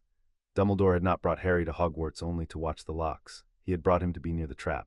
The boy who lived was bait too, as he had always been bait, and the headmaster was running a long, patient game with a boy and a stone for lures and a monster between them. Harry stood in the cold corridor and felt the cold, clean anger settle into a 6th direction, the largest yet, and made himself a promise he would keep. He would let Dumbledore believe the game was working. He would be the unknowing lure, wide-eyed, brave, exactly as designed. And while the headmaster congratulated himself on a board he thought he controlled, Harry would take the board apart underneath him, and when the end game came, the one piece nobody had counted as a player would be the one that set the terms. "You see it whole now," the voice said, and there was approval in it, and Harry distrusted the approval and valued the seeing anyway. "Good, but see this also, bearer. The hunter wants the stone and the stone is guarded, and a hunter who cannot reach his prize grows desperate, and desperate things lash out at whatever is nearest. You are nearest, you ring like a bell whenever he comes close. Sooner or later he will stop hunting the stone long enough to wonder what the boy with the singing wound is hiding, and the 5th lock is warm, and warm things break under fear. A pause. Be ready to lose your secret on the night you least choose it." He went to Hagrid's hut on a gray Sunday, because the hat had told him he needed people without guile, and Hagrid was the first he had found, and because a boy who never visited the gamekeeper who had bought him his owl was a boy who used his friends and did not keep them, and Harry had decided he would not be that. The hut was one room, warm and chaotic, smelling of wood smoke and dog and something baking that would prove inedible, and Hagrid filled it the way a bonfire fills a clearing. Harry sat at the great rough table with a rock cake he did not attempt to eat and let himself, for an hour, be 11. Let Hagrid tell stories about the creatures in the forest, about Harry's parents, about a school he plainly loved with his whole enormous heart. It cost Harry nothing to give the big man his attention, and it bought him something he had no rule for, the warm, easy company of a person who wanted nothing from him but his company, and he let it be real and meant it. And because Hagrid had no guile, he let things slip, and Harry, who missed nothing, gathered them. It began when Harry mentioned, idle as a boy, that he got lost near a locked door on the 3rd floor and heard something enormous growl. Hagrid went still in the particular way of a man who has been told a secret and is not good at holding it. "You want ter stay away from there," he said, too fast. "That's nothing ter do with you. That's between Dumbledore and Nicholas Flamel." He stopped, appalled at himself. "I should not have said that. Forget I said that." Harry forgot nothing. He let his face stay a boy's, baffled and uninterested, and turned the talk gently elsewhere, and let Hagrid relax, and an hour later, warm and unwary, the big man let the rest go that the thing behind the door was a dog he'd raised himself. A great three-headed brute named Fluffy, lent to Dumbledore for guarding something, that the only way past him was music, that there were protections beneath belonging to half the staff. Harry filed each piece into the ledger behind a face of perfect boredom, and by the time he walked back up to the castle in the dusk, he had a name Flamel, to set against the small, round, dense thing he had felt at the bottom of the shaft, and the name was a thread, and threads were how you unraveled anything. That night he gave the name to Hermione, who lit up like a struck match and vanished into the library and surfaced 3 days later, triumphant, with the answer Hagrid's slip had pointed at. Nicholas Flamel, the only known maker of the Philosopher's Stone, a stone that produced the elixir of life that made gold that made its keeper immortal. The grubby package from the vault, the thing under the trapdoor, the bait at the center of Dumbledore's trap, immortality, Hermione breathed in the warded corner of the library. That's what's hidden under the school, that's what the thing in the turban wants. That's what it wants people to think it wants, Harry said, and did not yet know how right and how wrong he was, because the thing in the turban wanted immortality only as a means, and would abandon it entirely the night the fifth lock blazed and showed it a prize that made a stone of eternal life look like a candle. But that night was still to come, and for now the board had a new piece named on it, and Harry turned it over in the perfect dark of his ledger and felt the year tightening towards something, and was, as ever, almost ready. In the circular office, the instruments had begun to disagree with their master. Dumbledore stood before the shelf on the last evening of October and watched the device keyed to the fifth seal, and it was spinning fast now, fast and uneven, the way a top spins in the last seconds before it staggers. It had been a slow, steady turn all summer. It had quickened the day the boy entered Diagon Alley, quickened again the night he was sorted, and for the last week it had been climbing toward a speed the instrument had not shown since the night the fourth seal shattered in the dark. He did not know what it meant, and not knowing was a sensation Albus Dumbledore had spent a long life learning to respect, because the few times he had ignored it had cost him the people he loved. There was a knock, and Severus Snape came in without waiting for the answer, robe snapping, his closed face closed even tighter than usual. "You asked me to watch the Potter boy," Snape said. "I have watched him. I have nothing you will like." He crossed to the window. "He is not what the wizarding world has decided he is. The world thinks him a brave little hero, his father's son, arrogant and ordinary. He is none of those things. He is careful, Albus. He is careful the way a man is careful, not a child. He makes himself average. I have taught 1,000 children, and I have never seen one make himself average on purpose, and I have watched this one do it for 2 months without a single slip. Children hide Severus, especially abused ones." "I tried to read him," Snape turned. "The first lesson, a simple touch, the kind that opens any first year like a book, and I found a wall." He let the word sit. "Not the chaos of a child, not even the shut mind of a trained adult, which I would at least understand. Something else, something smooth, as though there were nothing behind it at all, and a thing with nothing behind it is the one thing an 11-year-old cannot be. I do not know what is in that boy. But I know that whatever it is hiding, and it is very good at hiding, and it learned to hide before he came here." Dumbledore was silent a long while, watching the instrument climb. He thought of a goblin's report and an old wandmaker's 3 unsolicited words, and a needle snapped clean across 3 weeks early.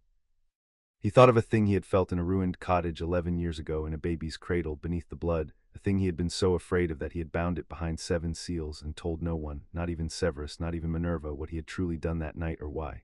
"Keep watching him," he said at last, "closely, but Severus, do not press him again. Whatever is behind that wall, I would rather it slept a while longer." He did not say, "Because I built the wall and the wall is failing, and I do not know what I am about to be too late to stop." He said none of it. He had grown very good over a long and guilty life at not saying the truest thing in the room. That will be all.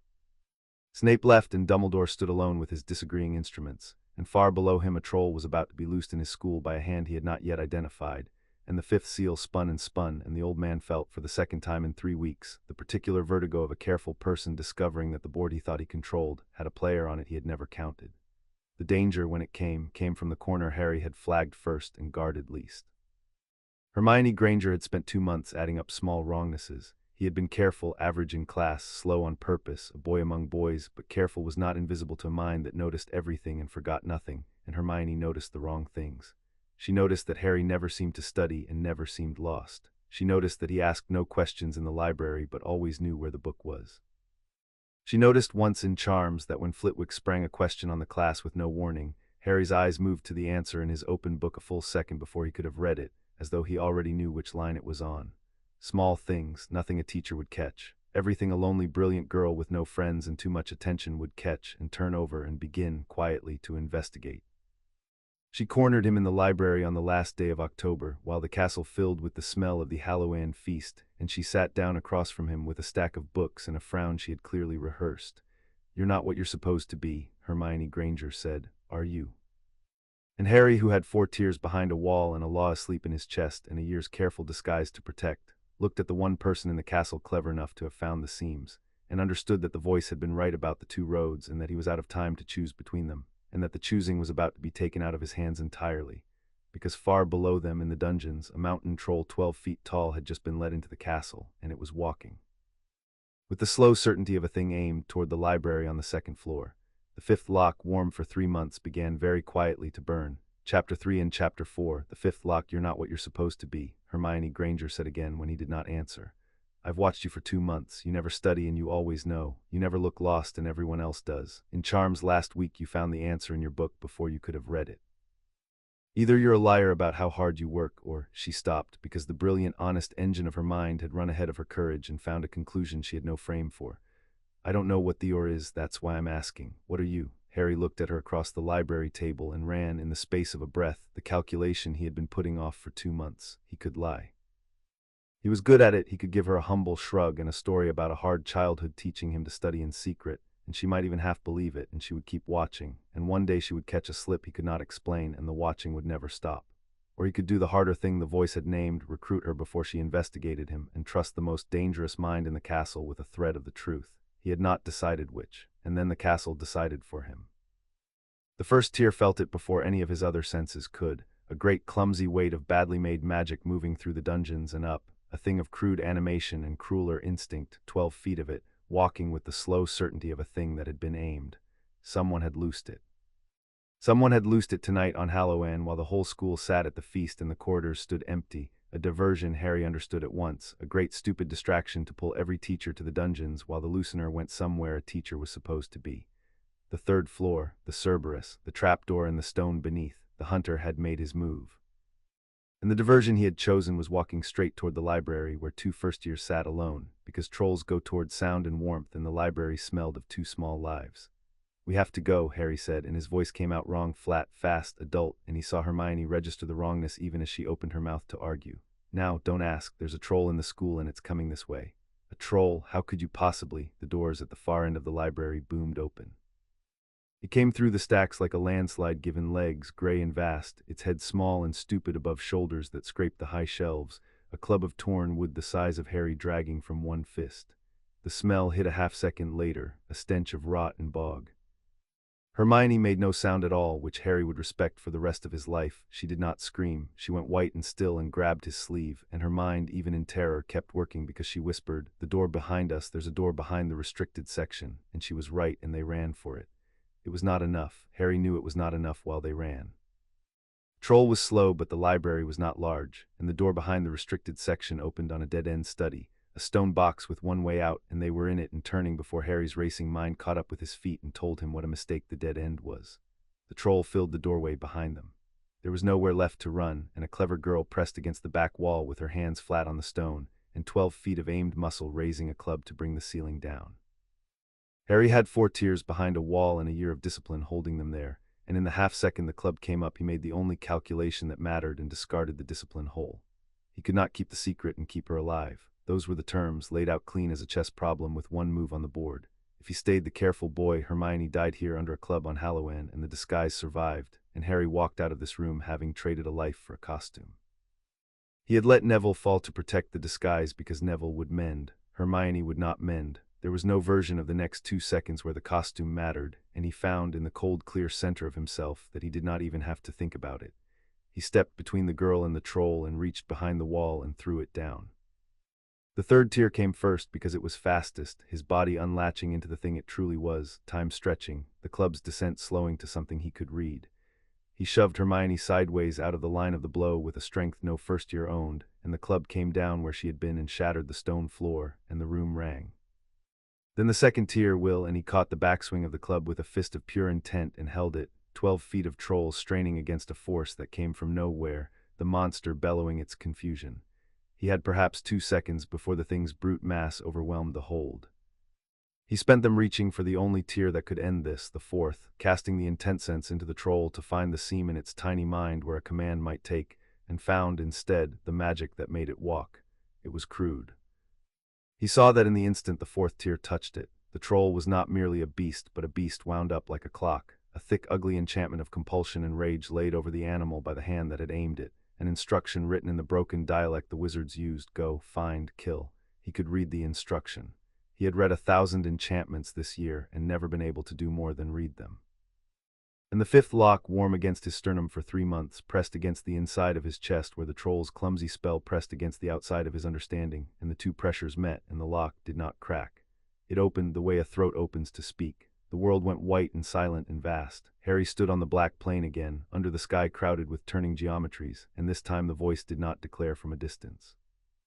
This time it was everywhere, the whole architecture of the broken sky pouring down into him at once, and what poured was language, not words, the thing words were made of. He understood in the boundaryless way of the unlockings that every spell ever cast was a sentence in a dialect, a stammered fragment of a single original tongue, the grammar the world was written in, the syntax of is and was and be and unbe, and the fifth lock had just set that tongue loose in his mouth. He saw the troll's compulsion spell not as a wall of foreign magic now, but as a sentence, clumsy, misspelled, 3 crude words badly joined: go, find, kill, and he understood that a sentence could be answered. Behold the fifth seal unmade, the voice sang, and it was not separate from him now. It sang with his own voice from inside his own chest, and the joining was the most glorious and most terrifying thing that had ever happened to him. Heir of the unwritten, the tongue is yours. They left you the shattered words and called it magic. Take the grammar they forgot, take word and speak. He came back into the stone room with the troll's club shattering the floor and his own mouth already open, and he spoke. It was not English, and it was not any human language, and it did not come from his throat so much as through it, a single syllable in a tongue older than throats, and it landed on the troll's compulsion spell like a correction on a child's slate. He unsaid the instruction. He reached into the crude sentence wound through the monster's mind, and he spoke the grammar that the dialect had been broken off of, and the spell that made the troll a weapon simply stopped being true. The go unwritten, the find unwritten, the kill erased mid-stroke, and the 12-foot engine of aimed murder shuddered, and its small eyes cleared from red rage into stupid animal bewilderment, and it lowered the broken club. And it stood in the wrecked study blinking like a thing newly woken from a dream it could not remember, a beast again and only a beast, with no idea at all why it had come. The silence after was enormous. Then the cost arrived, and it arrived like nothing the first 4 tears had ever charged him. Harry went down. His knees struck the broken stone, and the blood came from his nose in a flood this time, not a thread, and from the corners of his eyes, and the fever rolled up under his skin so hard and fast that the room swam and doubled. The hunger was a scream. And under the physical wreckage was the thing the voice had warned him of in the room above the pub, arriving on schedule and worse than he had imagined. The seed had grown, fed by the opening, swollen with the power that had poured through him, and for the first time in his life Harry reached for the deep water of himself and found it was not entirely his own. There was company down there now. A vastness closer to the surface than it had ever been, no longer folded small and distant but present, sharing the dark behind his sternum, and when he thought get out it did not get out because it was not a guest anymore. It was a tenant. He had paid for the 5th tier with a room in his own head, and the rent would only rise. I told you the cost would not be cheap, the voice said, gentle and terrible and very near. You are magnificent, bearer, and you are one seal poorer in the only territory that was ever wholly yours. 3 rooms left, spend them knowing what they cost. Harry, a voice from the human world, small and shaking. Harry, your face, what was that? Hermione Granger knelt in the wreckage beside him, alive, white, her clever, terrified eyes moving over his bleeding face and the bewildered troll and the impossible thing she had just watched a first-year do. And her mind, even now, even here, was working. Harry could see it working, could see her assembling what she had seen into a question too large for any frame she owned. She had watched him hold a troll motionless with empty hands. She had heard him speak a word that was not a word and watched a monster forget itself. The careful boy was gone past all recovering. There was no costume left to put back on in front of this girl. The choice the voice had named 2 months ago, lie to her or recruit her, had been made by a falling club, and only the second road remained. So Harry, kneeling in his own blood with a law growing in his chest and the most dangerous mind in the castle 3 inches from his face, did the thing he had spent 11 years never doing. He told the truth, not all of it, but the first true thing he had ever offered another living person his own age. I'm not what they think I am, he said, his voice ragged, the words coming hard through the fever. I never have been. There's power in me, Hermione, locked up, and it gets out a piece at a time, and I've been hiding it since I was 8 because the people who locked it would take me apart if they knew it was getting out. That's what you've been seeing, that's the ore." He met her eyes and let one wall, just one, come down a hand's width, enough for her to see that he was not lying. "I just spent something I can't get back to keep that club off your head. I need you to decide right now, before the teachers come, whether you're going to be the person who exposes me or the person who helps me hide. Because there's no third option left, and I don't have the strength to make you choose either way." He watched her wide open, too spent to do anything else, and he watched the war happen behind her eyes, the rule-following girl who reported wrongdoing to teachers, against the lonely girl who had just been saved by the one person in the castle who had ever treated her cleverness as useful instead of annoying, against the brilliant girl who had just been handed the single most fascinating problem of her young life and could not bear to give it to anyone else. He did not push, he could not. He simply bled and waited and let her be the one to decide what he was, because for the first time in his life he had handed someone the truth and the truth's safety in the same breath, and the handing was its own kind of unlocking. "Lie still," Hermione said at last, and her voice had stopped shaking, and there was something new and fierce in it. "You've got blood all over you and there's a troll and the teachers are coming and you can't explain any of it, so you're going to let me explain it, and you're going to look exactly as useless as everyone thinks you are. Can you stand?" "No," Harry admitted. "Then don't." She stood up over him, smoothing her robes, arranging her face into wide-eyed first-year fright, and Harry watched the most rule-abiding student in their year construct, in 4 seconds flat, a flawless lie, and understood that he had not recruited an ally. He had recruited a conspirator, and a better one than he had dared hope for, because Hermione Granger did nothing by halves, and she had just decided in a wrecked room on Halloween that Harry Potter was hers to protect. The door banged open on McGonagall, Snape a half-step behind her, Quirrell stumbling in last with a hand pressed to his chest as though something there pained him. And Harry, through the fever, kept his one rule even now and did not look at the turban, but he felt it. He felt the cold old thing inside it staring down at him with a new and total attention. And he knew that whatever the next minutes held, the most important thing that had happened tonight was not the troll. It was that across the castle, on the 3rd floor, the hunter had felt the 5th seal open. Quirrell had been at the forbidden door when it happened. He had loosed the troll to empty the castle and slipped to the 3rd floor while the teachers ran to the dungeons, and he had been crouched over the lock with the Cerberus snarling on its chain, when from 2 floors below, a blaze of pure ancient power had lit up the night like a flare fired into a dark sky. A signature unlike any magic cast in 1,000 years, the grammar itself spoken aloud here in this castle by something that should not exist. The thing under the turban had gone rigid. It had abandoned the door, it had forgotten the stone entirely, because the stone was a means to an end and the end was power, and a greater power than the stone had just announced itself 2 floors below. In the body of the one boy in the world it was already joined to at the seam. It had crawled toward the source. It had arrived in the wrecked study a half-step behind the teachers, wearing Quirrell's fright like a mask, and it had looked at the bleeding boy on the floor and the bewildered, dispelled troll, and it had understood in the way only it could understand that the legend was true and the prophecy was real, and the thing it had been chasing across a continent for a decade had been sitting at the back of its own classroom all autumn, small and quiet and ringing now like a struck bell. The boy was not bait, the boy was the prize. The stone was a candle and the boy was the sun.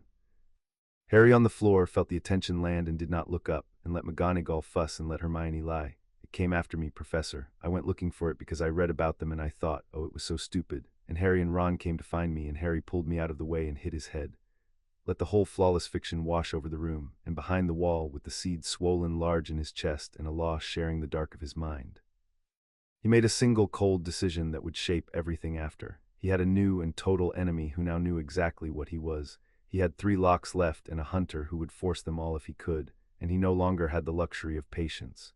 It was time to stop mapping the trap and start understanding the man who built it. Whatever Dumbledore had locked in his cradle 11 years ago, whatever the cold thing in the turban had recognized tonight, whatever the prophecy was that had made a kind, decent, frightened man cage an infant behind 7 seals, Harry was going to find it, all of it, before the 6th lock broke. Because a war fought blind was a war already half lost, and he was done fighting blind.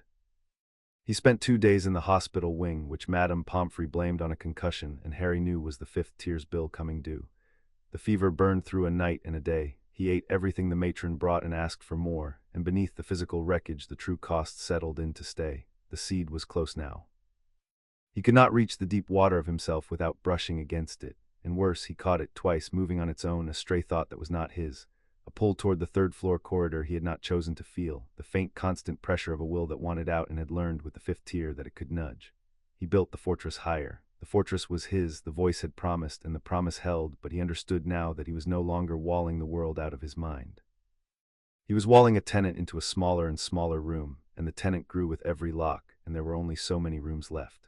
Ron came the first evening, white-faced and babbling, and Harry learned from the babble exactly how good Hermione's lie had been.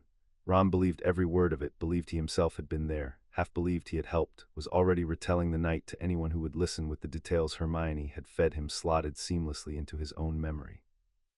Harry watched his friend reconstruct a fiction as fact and felt a brief cold admiration for the girl who had built it, and a warmer thing underneath for the boy who had come running the moment he heard Harry was hurt, with no calculation in him anywhere, only fear for a friend.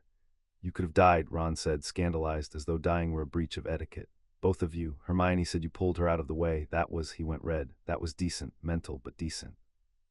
"You'd have done the same," Harry said, and meant it, and watched the words land on Ron like a knighthood.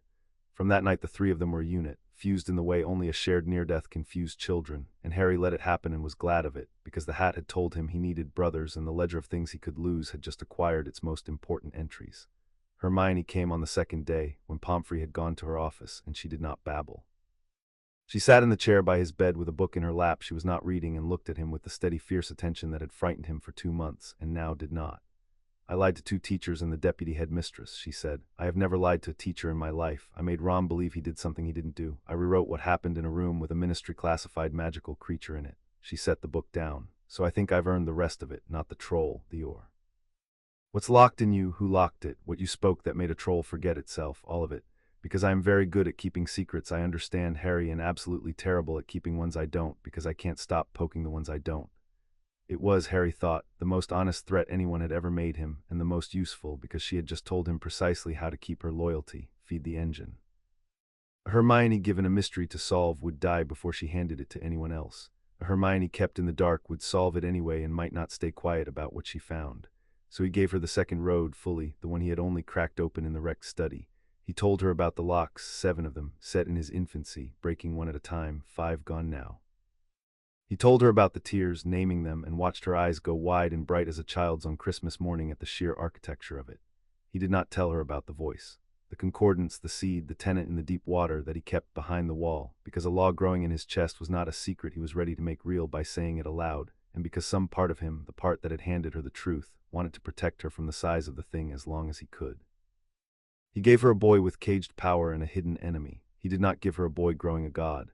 "Who would do that to a baby?" she said when he finished, and there was real anger in her, clean as Ron's anger on his behalf, and it did something to Harry he had no rule for. "Set seals on a child, that's barbaric, that's the kind of thing they put people in Azkaban for. You can't just bind a person's magic, there are laws." "There are," Harry agreed. "And the man who did it is the most respected wizard alive, and he did it the same night my parents died, and he's been watching me ever since through a squib and 100 enchantments, and I need to know why before the last 2 locks break. That's where I need you. You're the best researcher in our year, probably in the castle. I need everything that's ever been written about magical binding, about what happened the night my parents died, about prophecies." He watched her catch the word, "and I need it found quietly by a girl who spends all her time in the library anyway, so nobody wonders why." Hermione Granger smiled, and it was not a child's smile. It was the smile of a mind being pointed at last at a problem worthy of it. "I started a week ago," she said, "when I decided you were lying about studying. I'll have a list by Friday." He trained the 5th tier in secret in the dead hours in an unused classroom he had warded with the 1st tier against ears. The word was nothing like the others. The first 4 tiers were his to wield. The 5th was a language, and a language had to be learned, even one written into his bones. He could feel the grammar there, vast and complete, the syntax of the world's making, but feeling it and speaking it were different things, and speaking it was dangerous in a way the voice did not let him forget. He started small. He took a simple lit candle and reached the 5th tier into the little spell that kept the flame, found its sentence and unsaid it, and the flame did not go out so much as become something that had never been, the wax cooling as though it had stood dark for an hour. He took a locked drawer and spoke to the locking charm, and the charm forgot it was a charm. He took once a fallen leaf and tried the harder direction, not unsaying but saying, speaking a thing toward being instead of away from it, and made the dead leaf green again for the space of 3 heartbeats before the cost slammed into him and his nose bled and the leaf crumbled to nothing, overspent. That was the lesson the 5th tier taught most clearly. Unsaying was cheap and saying was ruinous. To unmake an existing spell, he answered a sentence already written. The world did the work and he only corrected it. To make a new thing true, to speak being into a place that held none, he paid the whole price himself out of a body that had only so much to give. The troll had been an unsaying, he had answered its crude compulsion with the grammar it was broken from, and even that had nearly killed him. A true saying, a real act of creation, would cost more than he had. And every time he spoke the grammar, the tenant in the deep water leaned closer. He felt it most on the night he made the leaf green. In the 3 heartbeats the dead thing lived, the voice was not beside him but in his mouth, speaking with him, and for a terrible instant Harry could not tell which of them was choosing the word. The leaf died and he came back to himself, gasping in the warded classroom, and understood, finally and in his body, what the 7th lock would mean. The grammar was the concordance's native tongue. Every time he spoke it, he spoke with the law, and the law was patient, and the law was waiting for the night Harry reached for the word and found that the voice saying it was no longer his. "You learn quickly," the voice said when he had stopped shaking, "and you are right to be afraid of the saying. Unmaking you remain yourself, making we blur. Remember it on the night it matters, bearer. There will be such a night, there always is." Quirrell hunted him openly now in the patient, deniable ways a predator stalks a thing it does not yet dare to seize. The change was instant and total. Before Halloween, the thing in the turban had watched Harry with the idle attention of a creature noting a curiosity. After it watched him the way starvation watches bread. Harry felt it constantly, the scar waking whenever Quirrell came within 30 feet, a hot needle behind the seam in his forehead that announced the hunter like a struck bell. In corridors, the stammering professor began, very gently, to engineer encounters. A dropped book Harry was near when it fell, a question after class that kept him a beat too long, a hand that brushed his shoulder and sent the seam screaming while the cold thing beneath the turban reached, each time, a little further toward the locked thing in Harry's chest, testing, mapping, learning the shape of the prize.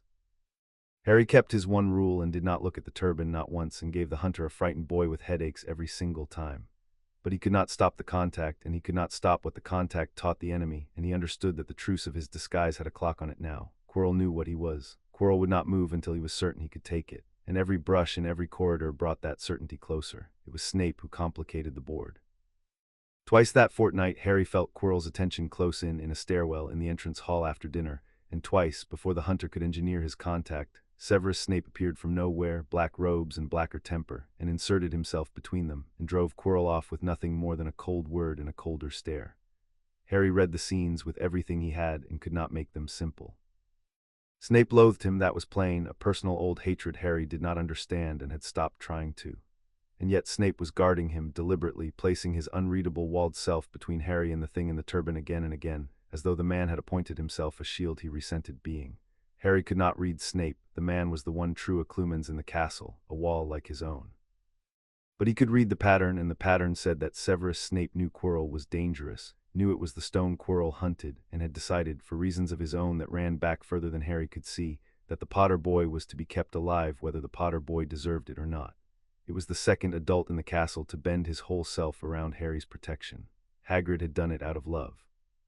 Snape did it out of something that looked, from the outside, exactly like its opposite, and Harry added the puzzle of him to the ledger and resolved to solve it, because a man who would shield you while hating you was a man with a debt he had not chosen, and debts were levers, and Harry had learned that everything was, eventually, a lever.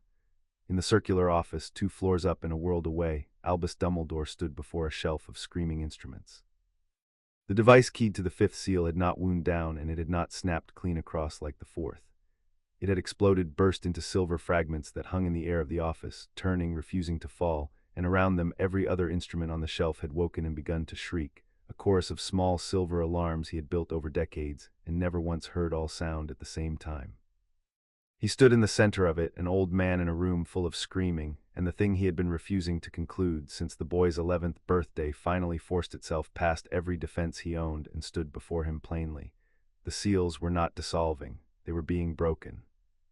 Something on the far side of them was pushing them open one at a time, on a schedule that was not his, and it had just broken the 5th a full year early, and with such force that an instrument built to measure a slow, gentle dissolution had shattered trying to record it. 5 of the 7 were gone, 2 remained. And whatever woke when the 7th failed was the thing he had felt in a baby's cradle 11 years ago, and been so afraid of that he had committed the second great sin of his long life to bury it. Minerva had sent word of a troll, of 2 first-years found in a wrecked room, of the Potter boy bleeding from a knock to the head. A knock to the head. Dumbledore stood among his screaming instruments and did the arithmetic that Snape's report and the Goblin's report and Ollivander's 3 words had been building toward all autumn, and it came out as he had been praying it would not. The thing he had caged was awake. The boy he had built was not the boy he had built. And he was running out of time to decide the only question that had ever mattered. whether the right thing to do with a thing you fear and do not understand is to cage it tighter, or to finally, after 11 years of silence, sit down across from it and ask it what it wants. He waved the screaming silent. He stood a long while in the ringing quiet. Then he went down through the sleeping castle to the hospital wing, to look for the first time in 10 years at the boy he had locked, and to begin too late, and he knew it was too late, to wonder whether he had ever understood what he was looking at. He came to the hospital wing near midnight, when Pomfrey had gone to her rooms and the long ward lay dark but for the moon through the high windows, and he sat in the chair beside the bed of the only boy in the world he had ever been afraid of. Harry was awake. He had been awake since the wards on the corridor told him someone was coming, and he had recognized the signature in the weave before the door opened, the same handwriting that ran through the locks, through Privet Drive, through 10 years of his caged life. So he lay with his eyes shut and his breathing slow and the fortress smooth and total, and he let the man who built his cage sit beside him in the dark and look at him, and he looked back the only way he could, through the first tier, reading the disposition of the most careful mind in Britain. It was not what he expected. He had expected triumph or calculation or the cold satisfaction of a jailer inspecting his work. He found instead grief, an old, vast, exhausted grief, layered over a fear so deep the man had built a whole life on top of it to keep from looking down. Dumbledore sat beside the boy he had locked and radiated the particular sorrow of a person looking at a thing he loved and had wronged and could not undo and was no longer sure he had been right to do. "I wonder," Dumbledore said softly to the sleeping boy, to the dark, to himself, "if you can hear me. I rather suspect you can. I have begun to suspect a great many things about you, Harry, that I spent 10 years assuring myself were impossible." A pause. The moon moved on the floor. "I did a thing to you when you were very small that I believed was the only mercy available to me. I have told myself that every day since. Lately I find the telling has stopped working." Harry kept the breathing slow. Behind the wall the cold, clean anger held very still, because this was the most dangerous moment of the year, a confession offered to a boy the man believed asleep, the truest thing the old man had, and Harry wanted all of it and could take none of it without revealing he was awake to take it. "There is a thing I never told anyone," Dumbledore went on, and his voice had gone very quiet, very tired. "Not Minerva, not the ministry. The night your parents died, I came to the cottage, and I felt in your cradle, beneath the blood, beneath the curse that should have killed you and did not, something I had no name for, something old, something that had no business in the body of a child, and that looked back at me when I looked at it." He drew a breath. "I was afraid. I have been afraid only a few times in my long life, and I have made my worst mistakes in each of them. I made one that night. I caged it, and I caged you with it, because I could not tell where the thing ended and the child began, and I chose, God forgive me, to bind them both rather than risk learning the answer." The old man fell silent. Harry breathed and waited and did not move, and behind the fortress wrote every word into the perfect ledger where nothing would ever be lost. "I built the locks to last your whole life," Dumbledore said at last. "And they are failing in your first year, on a schedule that is not mine, and I do not know what wakes when the last one breaks. So I am going to do the thing I should have done 11 years ago and was too afraid to do. I am going to stop tightening the cage, and I am going to find out before the end of this year what I locked away, and whether the boy I have wronged for a decade can ever forgive an old man for being frightened of him before he was old enough to speak."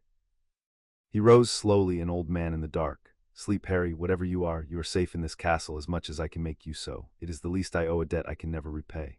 He laid one hand very lightly on the blanket over Harry's shoulder, and the touch carried no probe, no enchantment, nothing but an old man's regret, and then he was gone, the door whispering shut behind him, his footsteps fading down the corridor. Harry opened his eyes in the dark.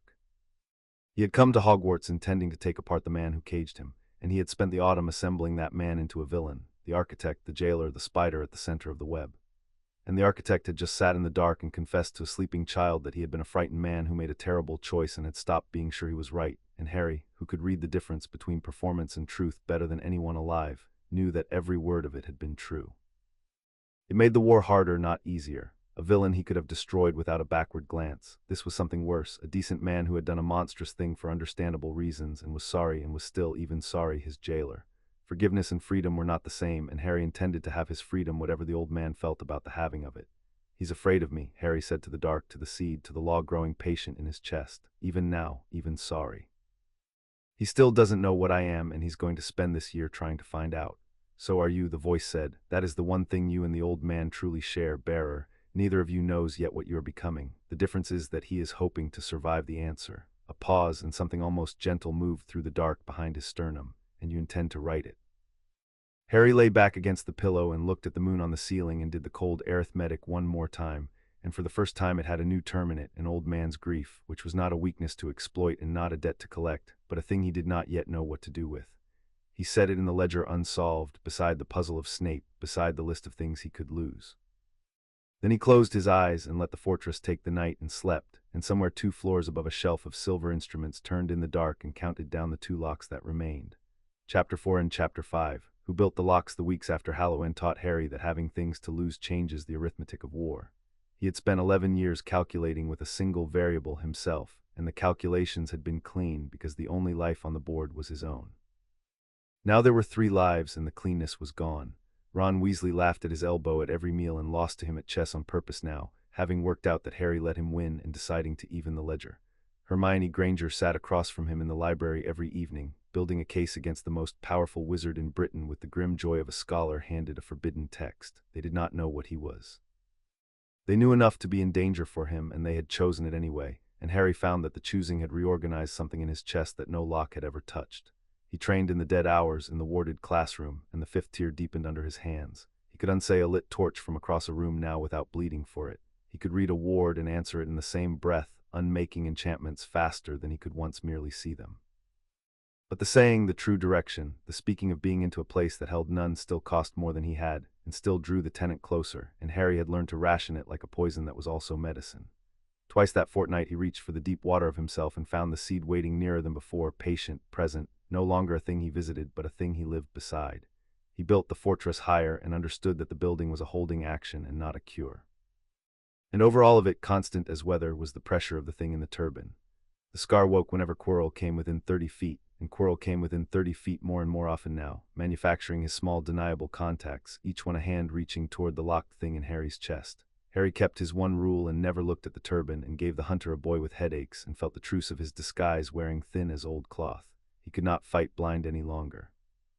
That was the conclusion the fortnight forced on him, the one that sent him to Hermione with a research list and a plan to breach the headmaster's office.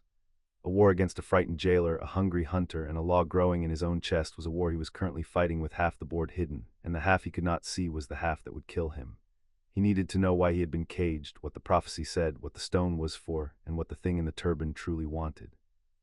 He needed, before the 6th lock broke, to see the whole board at last. So he gave Hermione the list, and she went to work, and what she found sent them both up a spiral stair toward the most dangerous room in the castle.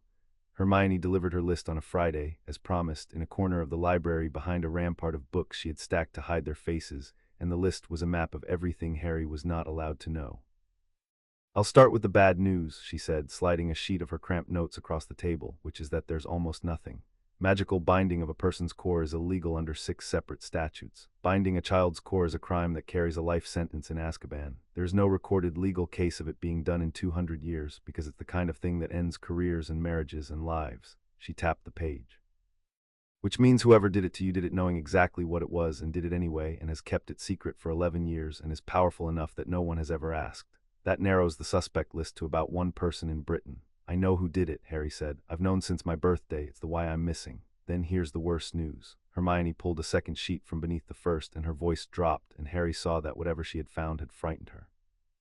"I went looking for why anyone would bind a baby. Self-defense laws, dangerous creature classifications, all of it. And I kept hitting a wall, a whole category of records I'm not allowed to see, sealed, Department of Mysteries, the kind of thing a second-year Muggle-born absolutely cannot request without setting off alarms. But I found the shape of it in the gaps, references that lead nowhere, citations to documents that don't exist in any catalog." She looked up. "Harry, 3 separate sources when they get near the night your parents died, stop talking about a murder and start talking about a prophecy, and every one of them is sealed."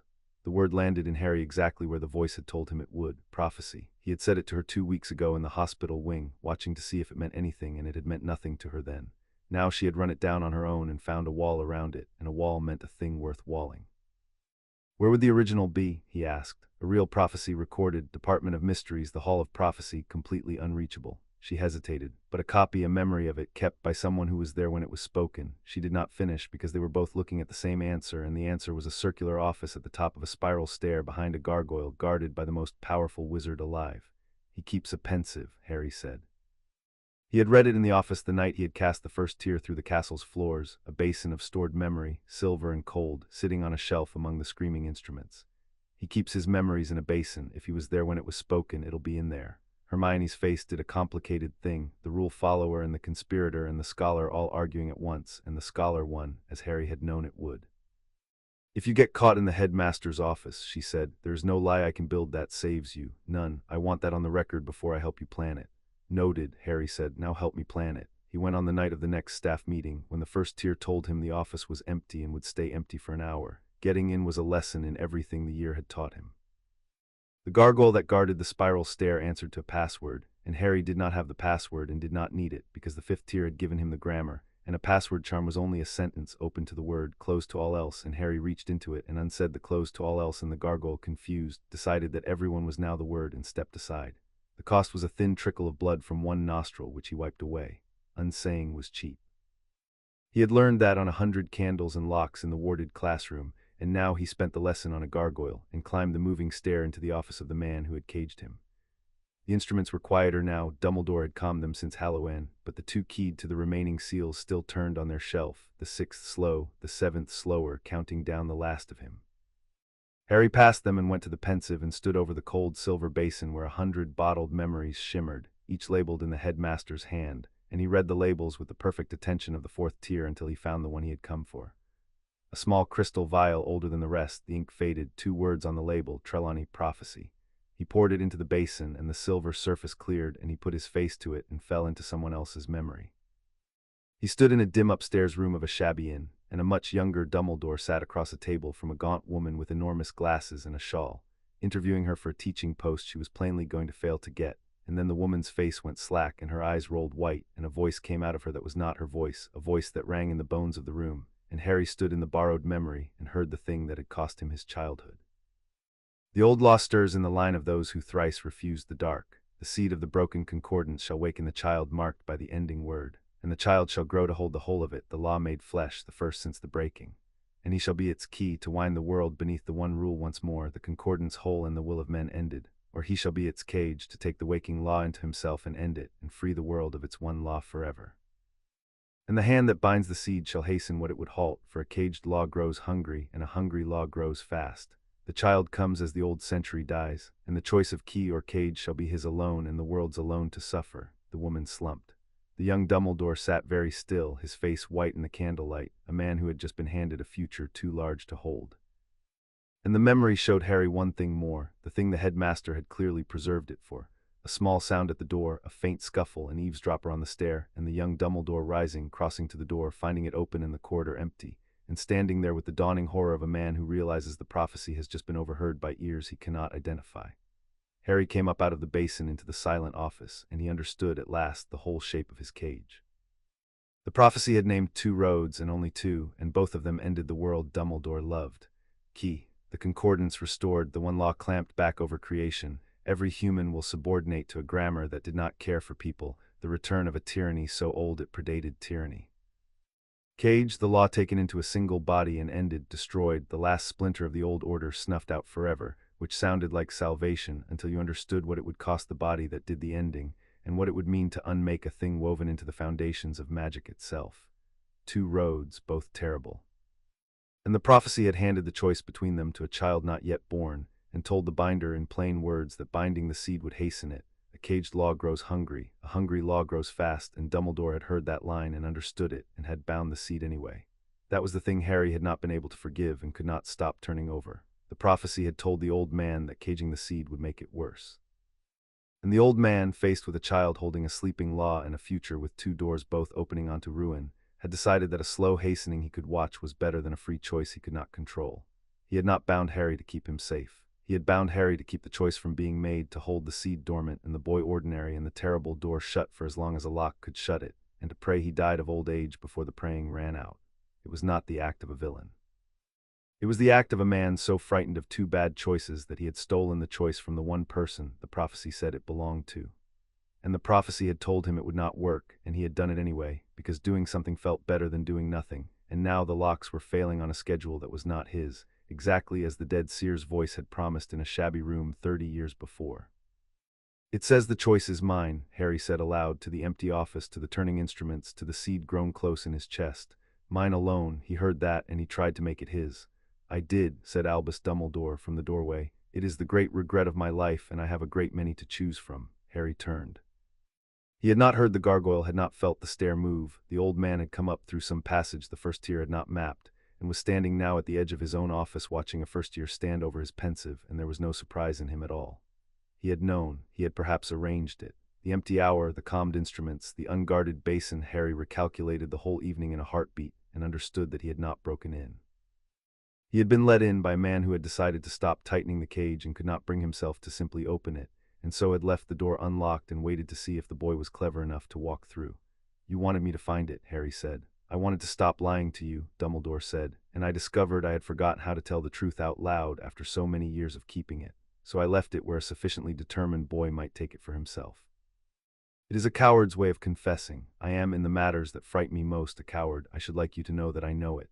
He came into the room slowly and sat, not behind the great desk, but in one of the chairs before it, putting himself on a level with the child, which Harry noted as the deliberate act it was. "Sit, Harry. We have spoken once in the dark when you were pretending to be asleep. I should like to speak once when we are both pretending less." Harry sat. The fortress stayed up. He was not fool enough to lower it in this room, but he let the boy's mask slip fully for the first time in front of an adult who mattered, because the man already knew and the pretending had stopped being useful. He let Albus Dumbledore see, across 3 feet of office, that the boy was not a boy. The old man's breath caught. Whatever he had suspected, the confirmation of it, the cold adult steadiness looking out of an 11-year-old face, struck him visibly, and Harry watched a lifetime of careful certainty rearrange itself behind the blue eyes.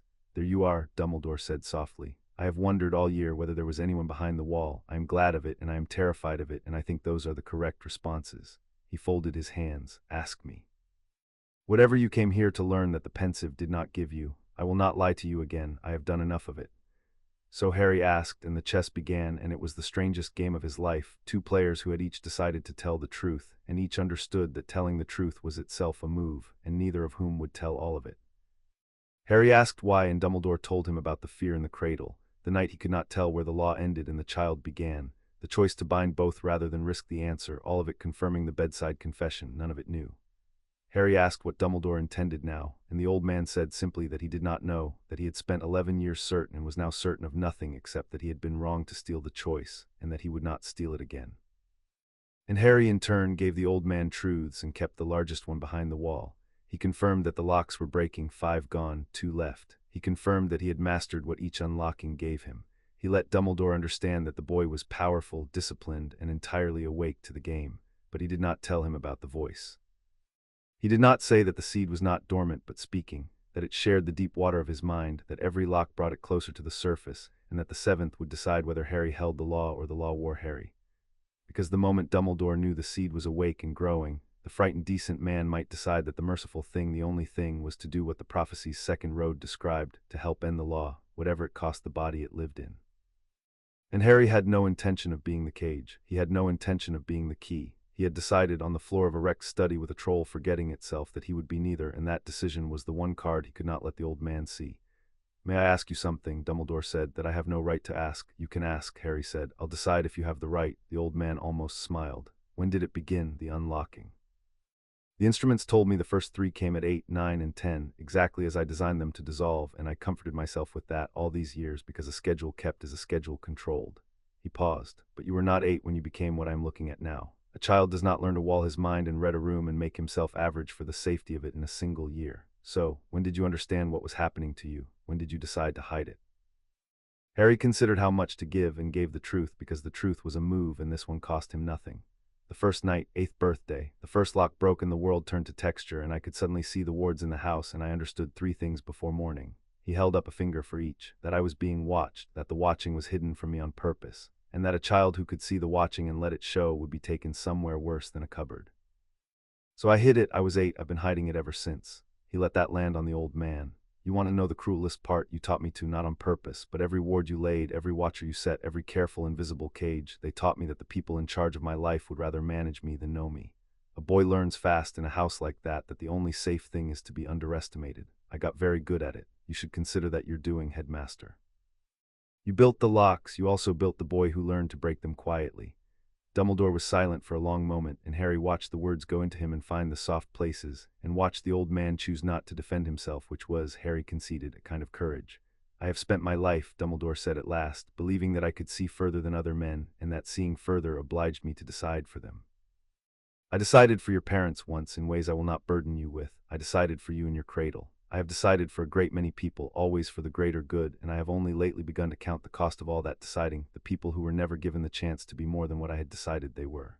He looked at Harry, and there was something naked in the blue eyes. You are the largest cost. I made you small because I could not bear the size of what you might become.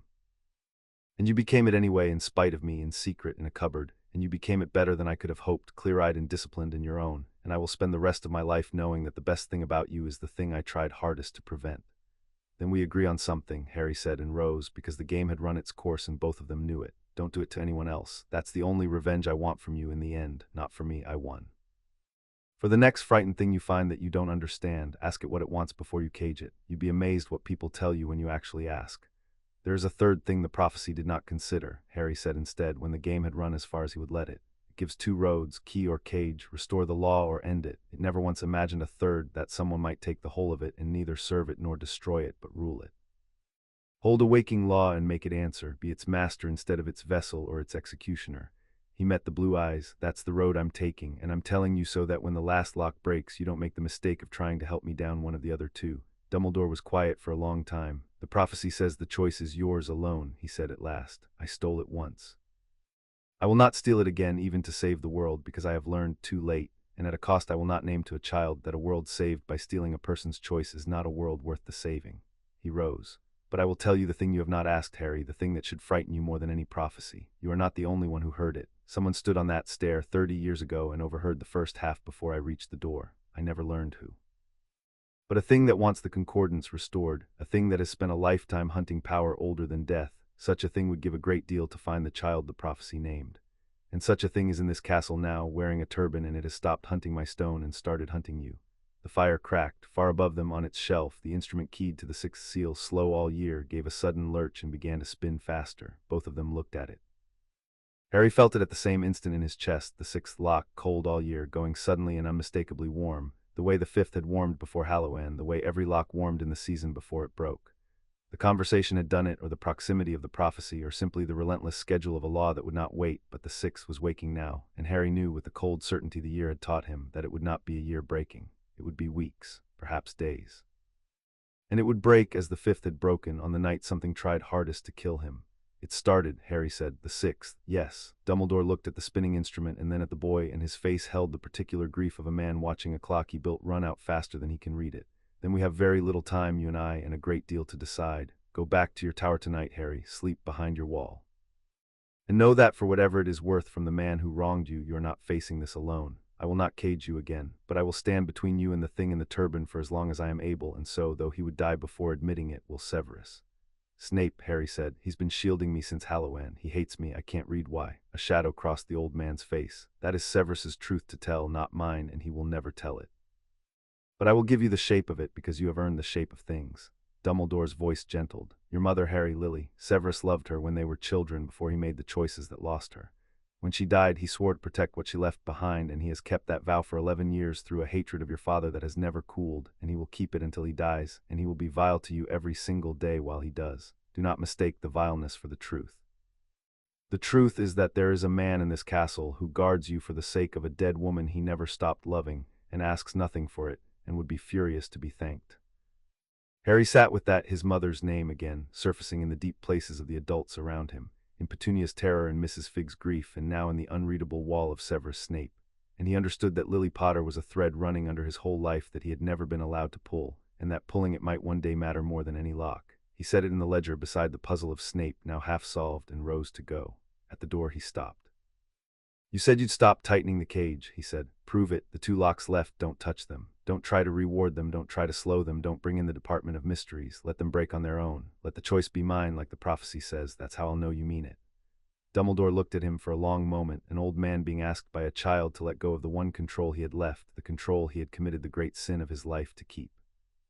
That is a great deal to ask, he said. You stole it, Harry said. Giving it back was always going to cost more than keeping it. And Albus Dumbledore, who had been right about a great many things and wrong about the one that mattered most, bowed his head to an 11-year-old and said, Then I will not touch them. You have my word, Harry, and I have broken many promises in my life, but I do not intend to break that one. The locks are yours, the choice is yours. God help us both, the world is yours to decide. He paused. Now go, and when the sixth breaks, and it will break soon, do not face it where you are alone. Whatever you have become, you are still 11, and even a law made flesh should not break a lock without a friend in the room. Harry went down the spiral stair into the dark castle with a prophecy in his perfect memory and a sixth lock warming in his chest and a list of threads: Lily, Snape, the eavesdropper on the stair from 30 years gone that had grown longer instead of shorter. He had come to find who built the locks and why. He had found a frightened decent man and a prophecy with 2 doors, and he had refused both doors, and he had won from his jailer the one thing he had never had, the promise that the cage would not tighten again. It should have felt like victory. It felt instead like the quiet before a tide, because somewhere in the castle the thing in the turban had also begun to feel the sixth lock warm, joined to Harry at the seam, and a hunter who feels his prize about to grow is a hunter who stops waiting. Snape caught him 2 days after the headmaster's office, and the catching changed everything Harry thought he understood about the man.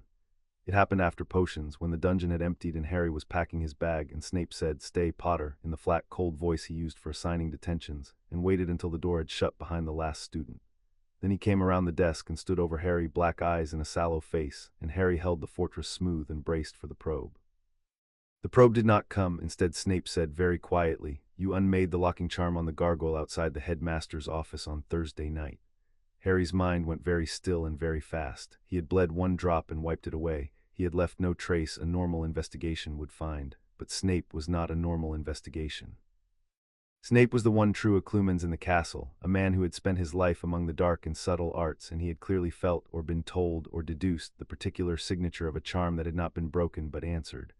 "I don't know what you mean, sir," Harry said, the boy perfect. "Do not," Snape said softly, "insult us both. I have watched you make yourself average for 3 months. It is the single most accomplished piece of sustained magic in this castle, and not one other soul has noticed, because not one other soul was looking at you the way I have been looking at you." His voice dropped further. "I do not know what you are. I have decided I do not wish to know. The knowing would oblige me to act, and acting would break a promise I made a long time ago. But I will tell you what I know, because the alternative is watching you die of your own cleverness, and I have watched enough people die." He leaned closer. "The thing teaching defense is not a man. I have suspected it for a term and confirmed it last week. It hunts the object hidden in this school, and it has begun since Halloween to hunt you instead, and I cannot fathom why a thing that wants an immortality stone would turn aside for a first year, unless the first year is something a great deal more than first years are. Which brings us, Potter, back to the question I have decided not to ask." Harry looked up at the man his mother had loved as a child, the man who had spent 11 years guarding her son through a hatred that had never cooled, and he made a decision that broke one of his own rules. He let the wall come down a fraction, not the truth, never the truth, but the cold adult steadiness behind the boy, and let Severus Snape see, for 1 second, that the thing he had decided not to ask about was real. Snape's breath stopped. Whatever he had suspected, the confirmation aged him a year in a heartbeat. "Merlin," he whispered, "it is true, there is something behind the wall." And then lower, with a grief so sudden and so naked that Harry almost looked away, "You have her eyes, and you wear them like a mask over something that is not a child at all. I do not know whether to mourn or to run." "Why protect me?" Harry asked. "You hate my father, anyone can see it. So why stand between me and that thing over and over when you hate everything I'm supposed to be?" For a long moment Snape said nothing, and the dungeon was very cold and very quiet. Then he straightened, and the wall came back over his face, complete. "Because I made a promise to someone the world did not deserve," he said, "and I keep my promises, even the ones that cost me everything, even the ones made to the dead. That is all you will ever have from me, Potter. That and this: the thing in the turban will move soon. When it does, it will not announce itself, and it will not fight fair, and it will use whatever you love as the bait to draw you onto its ground. Do not be drawn, do not be brave. Bravery is what your father had instead of sense, and it killed him." He turned away. "Get out, and if you tell a living soul I said 1 word of this, I will make the rest of your time in this castle a misery the like of which you cannot imagine." Harry got out. But he carried the scene up the dungeon stairs and turned it over for a long time, because he had just learned that the man he could not read was the truest ally he had, a guardian who hated him, who asked for nothing, who kept a vow to a dead woman through 11 years of grief he wore as cruelty. It was the strangest loyalty Harry had ever read, and the realest, and it taught him something the voice had not. That love did not always look like love, that some of the people guarding him did it through gritted teeth and clenched fists, and that the warm short list of things he could lose had a name on it now that he never would have thought to write, a man in black who would have died before letting Harry thank him. That night he told Ron and Hermione the part they needed. They met in the warded classroom, and Harry showed them what warding meant, sealed the room against ears with the first tear while they watched, and saw the awe in Ron's face and the fierce delight in Hermione's, and then he gave them the shape of the war. Not the voice, not the prophecy's full text. He gave them only that a prophecy existed, that it had named him, that the thing in the turban wanted what the prophecy said he could become. He gave them the stone and the trapdoor and the Cerberus and the certainty that Quirrell would move before the year was out. He gave them, in short, a battle plan, and he watched two 11-year-olds receive it not with the terror he had braced for, but with a loyalty so total it humbled him. "So we're not telling a teacher," Ron said, working it through, "because Dumbledore's the one who caged you, and Snape's the one who hates you, and everyone else thinks you're just Harry." "Dumbledore's promised to let the locks break on their own," Harry said, "and Snape's already guarding me. But neither of them can be in the room when the sixth breaks, because neither of them knows what I really am, and if they find out at the wrong moment, they'll make the wrong choice. So no, when it comes, it's us." "Good," said Hermione, and her chin came up, and Harry saw that the rule-following girl had traveled, in one term, all the way to a place where she would break every rule in the castle for a friend. "Then we should plan for all of it, where Quirrell will strike, what the gauntlet under the trapdoor is, what you can do that he doesn't know about, and how to keep him not knowing until it matters." She pulled out a fresh roll of parchment, because of course she had brought parchment. "I've been thinking about it for a week. Sit down, both of you, we're going to be ready." And Harry sat down between his two friends in the warded room, with a sixth lock warming in his chest and a hunter circling and a law growing patient in the dark behind his sternum, and let himself be planned for and protected and included, and understood that this, not the tears, not the grammar, not the prophecy, was the thing the cage had truly tried to keep from him. Not power, people. A reason to be the gardener and not the garden. He had found it in the place that had built itself to deny him everything, and he intended to keep it, whatever the seventh lock cost. In a cold chamber off the third-floor corridor, the thing that wore queerness Quirrell sat before a dying fire and reconsidered the whole of its long campaign. It had come to Hogwarts for the stone. That had been the plan, patient and elegant: secure a teaching post, slip past the Cerberus, descend through Dumbledore's little gauntlet of borrowed protections, and take the Philosopher's Stone, and with it brew the elixir of life and put flesh back on a will that had been a smoke and a hunger for 10 years. The stone was immortality. The stone was a body. The stone was everything the broken thing had crawled across a continent to reclaim. And the stone was, it now understood, a trinket. It had felt the boy on Halloween, felt the fifth seal open 2 floors below while it crouched at the forbidden door, felt a blaze of power so old and so total that it had abandoned the door mid-spell and crawled toward the source on legs not entirely its own. It had stood in the wrecked study and looked at a bleeding first year and a troll that had forgotten its own rage, and the part of it that had once been the most learned dark wizard of the age had recognized, with a hunger that dwarfed any it had felt for the stone, what was sitting at the back of its classroom all term: the grammar, the old tongue. The concordance itself, the law beneath all magic, the power the thing had spent its whole first life only dreaming might be real, and it lived, awake and growing, in the body of the one child it was already joined to at the seam of an old wound. It remembered the prophecy now. It had heard only the first half 30 years ago on a stair outside a shabby room: "The seed of the broken concordance shall waken the child marked by the ending word," and it had spent a decade believing the words meant a weapon it might forge or a rival it might crush. It had not understood. It understood now. The child was not a weapon to wield against the world. The child was a throne, and the law that grew in him was the oldest power that had ever existed, and a thing that could take that power, that could make itself the vessel the prophecy named, would not merely live forever. It would rule in the way the concordance had ruled before the breaking, every will in creation bent beneath a single law, and the law would wear its face. The stone could wait. The stone was a candle, and the boy was the sun, and the thing that wore Quirrell turned its whole vast patient malice, for the first time, fully toward Harry Potter. It would not move clumsily. It had learned clumsiness's price in a ruined cottage 11 years ago, when it had aimed the ending word at an infant and been unmade by a mother's older, humbler magic. It would not make that mistake twice. The boy was guarded by the old fool's affection, by Snape's inexplicable vigilance, by the castle's own dreaming wards. A direct seizure would fail, so it would do what it had always done best. It would be patient, and it would be cruel, and it would use the one lever that opened any heart. The boy had made friends. The thing that wore Quirrell had watched it happen with quiet satisfaction all term: the red-headed pauper, the insufferable mudblood, the half-giant oaf. The boy who had been so carefully alone for 11 years had grown attachments in his first, and attachments were handles, and handles were how you moved a thing that was too heavy to lift. It would not hunt Harry Potter. It would hunt the people Harry Potter loved and let the boy come running onto ground of its choosing, brave and stupid, and exactly as his dead father had been. And there, away from the old man and the wards and the watching, it would take what grew inside him for its own. Soon the cold thing told the dying fire, in a voice that was not Quirrell's: "The seal stirs, the power grows. I will let it ripen one turn more, and then I will give the boy a reason to come down into the dark where no one can follow, and I will become what the prophecy promised, not the cage, the key. The law made flesh, and the flesh made mine." The fire went out. In the dark the thing that wore Quirrell smiled with a mouth on the back of its head and began, very carefully, to plan the bait. 3 nights later it sprang the trap. Chapter 5 and Chapter 6. The sixth lock. The sixth lock spent a week warming, and the week was the longest of Harry's life, because for the first time he could feel a door coming and could not slow it. Since the confrontation in the headmaster's office, the lock had turned warm and stayed warm, a banked coal beneath his sternum that grew a degree hotter each day, and Harry knew the sign for what it was. Every lock warmed in the season before it broke. The fifth had warmed for 3 months. This one had warmed in days and was warming faster because the castle was dense with magic and the hunter was close and the schedule had collapsed exactly as the voice had promised it would.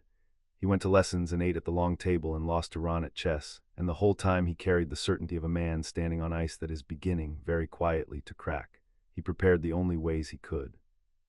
He trained the fifth tier until unsaying was as easy as breathing, and he could answer 3 enchantments in the time it took to speak one. He drilled the fortress until he could hold it through pain, through exhaustion, through the constant nearness of the seed, which pressed against the inside of his mind now like a tide against a failing dike.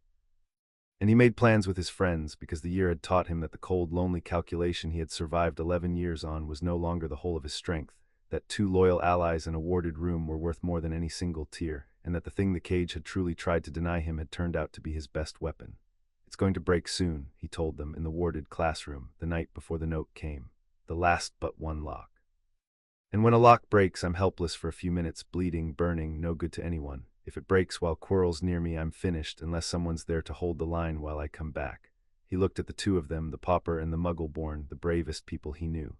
"I spent my whole life making sure I had nothing to lose, because nothing to lose meant nothing to hold against me. And then I came here and got you too, and now I've got everything to lose, and somehow that's made me harder to beat instead of easier. I don't understand it, but I'm not giving it back." "That's friendship, you emotionally constipated lunatic," Ron said, with the particular affection of a boy who would walk into fire and make jokes the whole way, and Hermione laughed wetly and threw a quill at Harry's head, and for an hour in a warded room 3 children who were about to face the end of everything were simply children, and Harry let it happen and stored the hour where nothing could take it. The note came the next morning. The bait was Hagrid, and it was clever because it was true. The note came at breakfast in a hand Harry did not know, slipped among the post. "Norbert's gone wrong. Come tonight alone, the edge of the forest by my hut, after dark, tell no one." Harry read it 3 times with the 4th tier wide open and found nothing in the ink itself, no enchantment, no compulsion, which was the cleverest part. The note was not magic. The note was a lie wearing the shape of a friend, and lies wearing the shape of friends were the one weapon the year had taught Harry he could not simply read his way around. He knew it was Quirrell. He knew it with total certainty. Hagrid did not write notes. Hagrid would have come bellowing to the tower. The handwriting was wrong, the alone was wrong, the tell no one was the oldest hook in the world. Snape had warned him in so many words, "It will use whatever you love as the bait to draw you onto its ground." This was the bait, this was the ground. Every rule of tactics Harry owned said, do not walk into a trap that announces itself as a trap. And he was going to walk into it anyway, and he had known he would from the first reading, because the note also said Norbert's gone wrong, and that part might be true, and if there was even a chance that the thing in the turban had hurt Hagrid to set this hook, then Harry was going to the edge of the forest tonight whether it was wise or not. That was the cost of the short. He had spent 11 years untouchable because he loved nothing. He was no longer untouchable. He had decided the trade was worth it, and tonight the bill came due, and he found he would pay it again. So he did the only thing a tactician does when forced to spring a trap he cannot avoid. He changed the terms. "You're not going alone," Hermione said flatly when he showed them the note in the warded classroom, and Ron, white-faced, nodded hard beside her. "No," Harry agreed.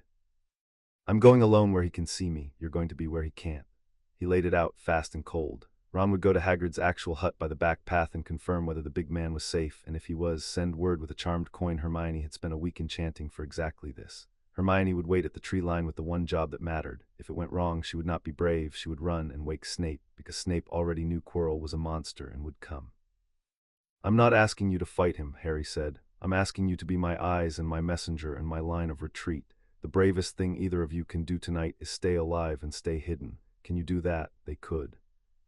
They did not like it, but they were his friends and not his rivals, and they had learned to trust the cold thing behind his eyes, and they took their positions in the dark while Harry walked out across the wet lawn toward the edge of the forbidden forest with a phoenix feather wand in his sleeve and 5 tiers behind his wall and a 6th gone warm as a banked coal in his chest. The thing that wore Quirrell was waiting for him under the eaves of the forest, and it had stopped pretending. There was no stammer. The man who stepped out of the trees stood straight and easy, and his voice when he spoke was smooth and cold and amused, and Harry kept his one rule even now and looked at the man's chest rather than his face, because the year had taught him that the turban was the thing he must never look at directly, and the year had been right.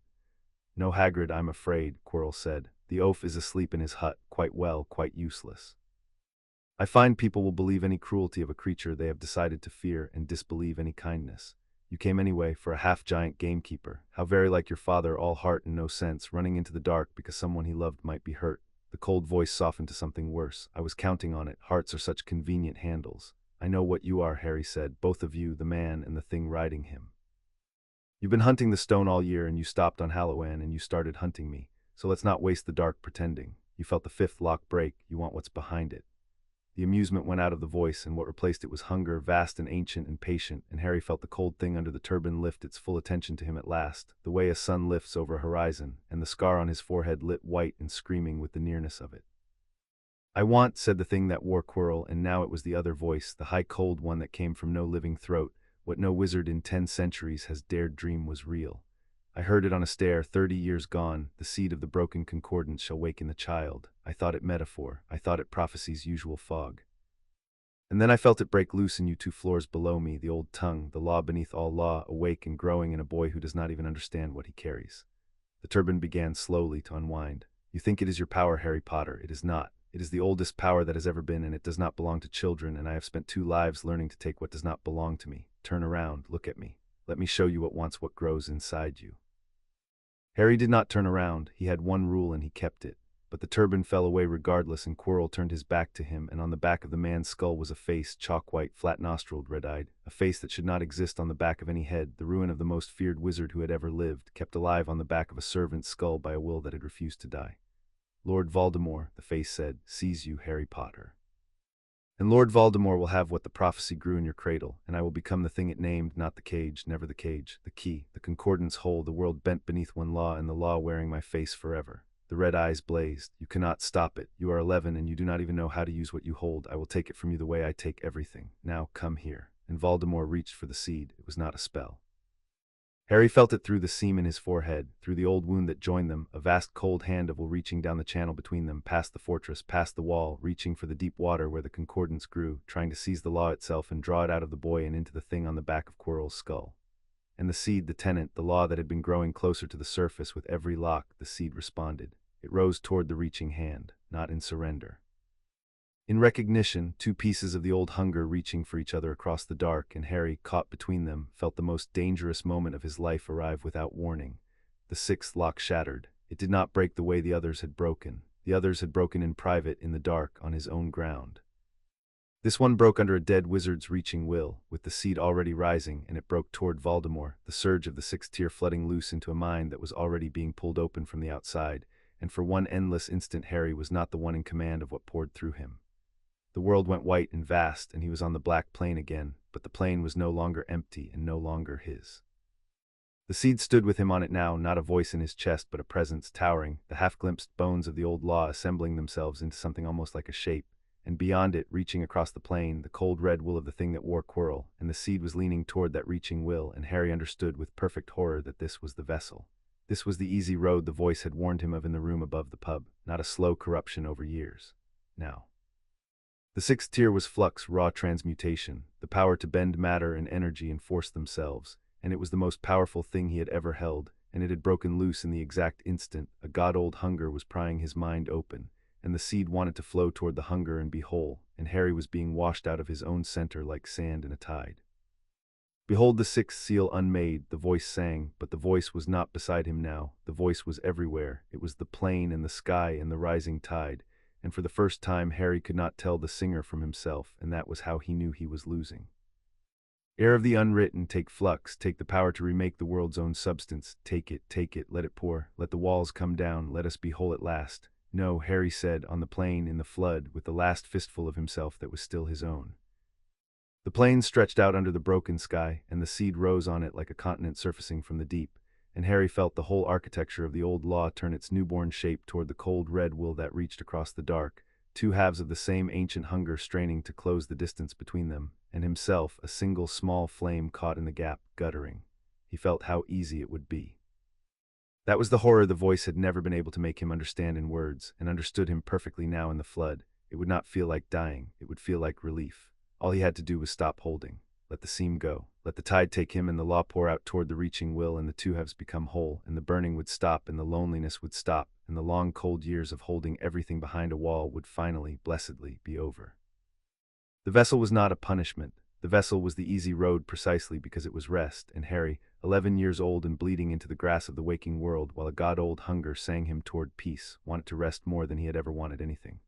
Let go, the flood sang, in the voice and not the voice, in his own exhausted longing, wearing the law's vast register. You have held since you were 8. You have hidden and calculated and trained and trusted no one, and carried a weight no child should carry, and you are so tired, bearer, you are so tired. Let go, be whole, let me carry it now. And it was the let me carry it now that saved him, because it was a lie, and Harry had spent his whole life learning to read lies, and even drowning he read this one. The law would not carry him. The law would carry the world, and Harry would be the hand it used, and there would be no Harry left to be tired or rested or anything at all. The voice offering him peace was the voice that would end him, dressed in his own longing, and the moment he recognized the dressing he recognized the speaker, and the recognition was a fistful of solid ground in the flood. No, Harry said, on the plain, in the flood, with the last of himself. He thought of a chocolate cake made by enormous clumsy hands. He thought of a red-headed boy losing at chess on purpose to even a ledger.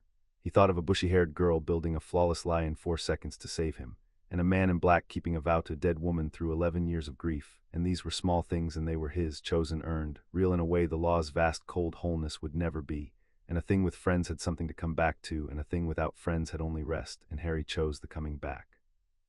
He did the one thing he had trained for in the warded classroom on the night he made a dead leaf green.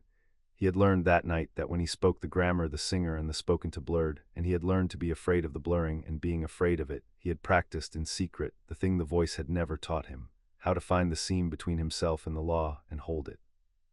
He reached now for the 4th tier, the mind, the fortress that was his and only his, the discipline that had let him be a clear instrument in his own hands since he was 11 years old, and he did not raise it against Voldemort.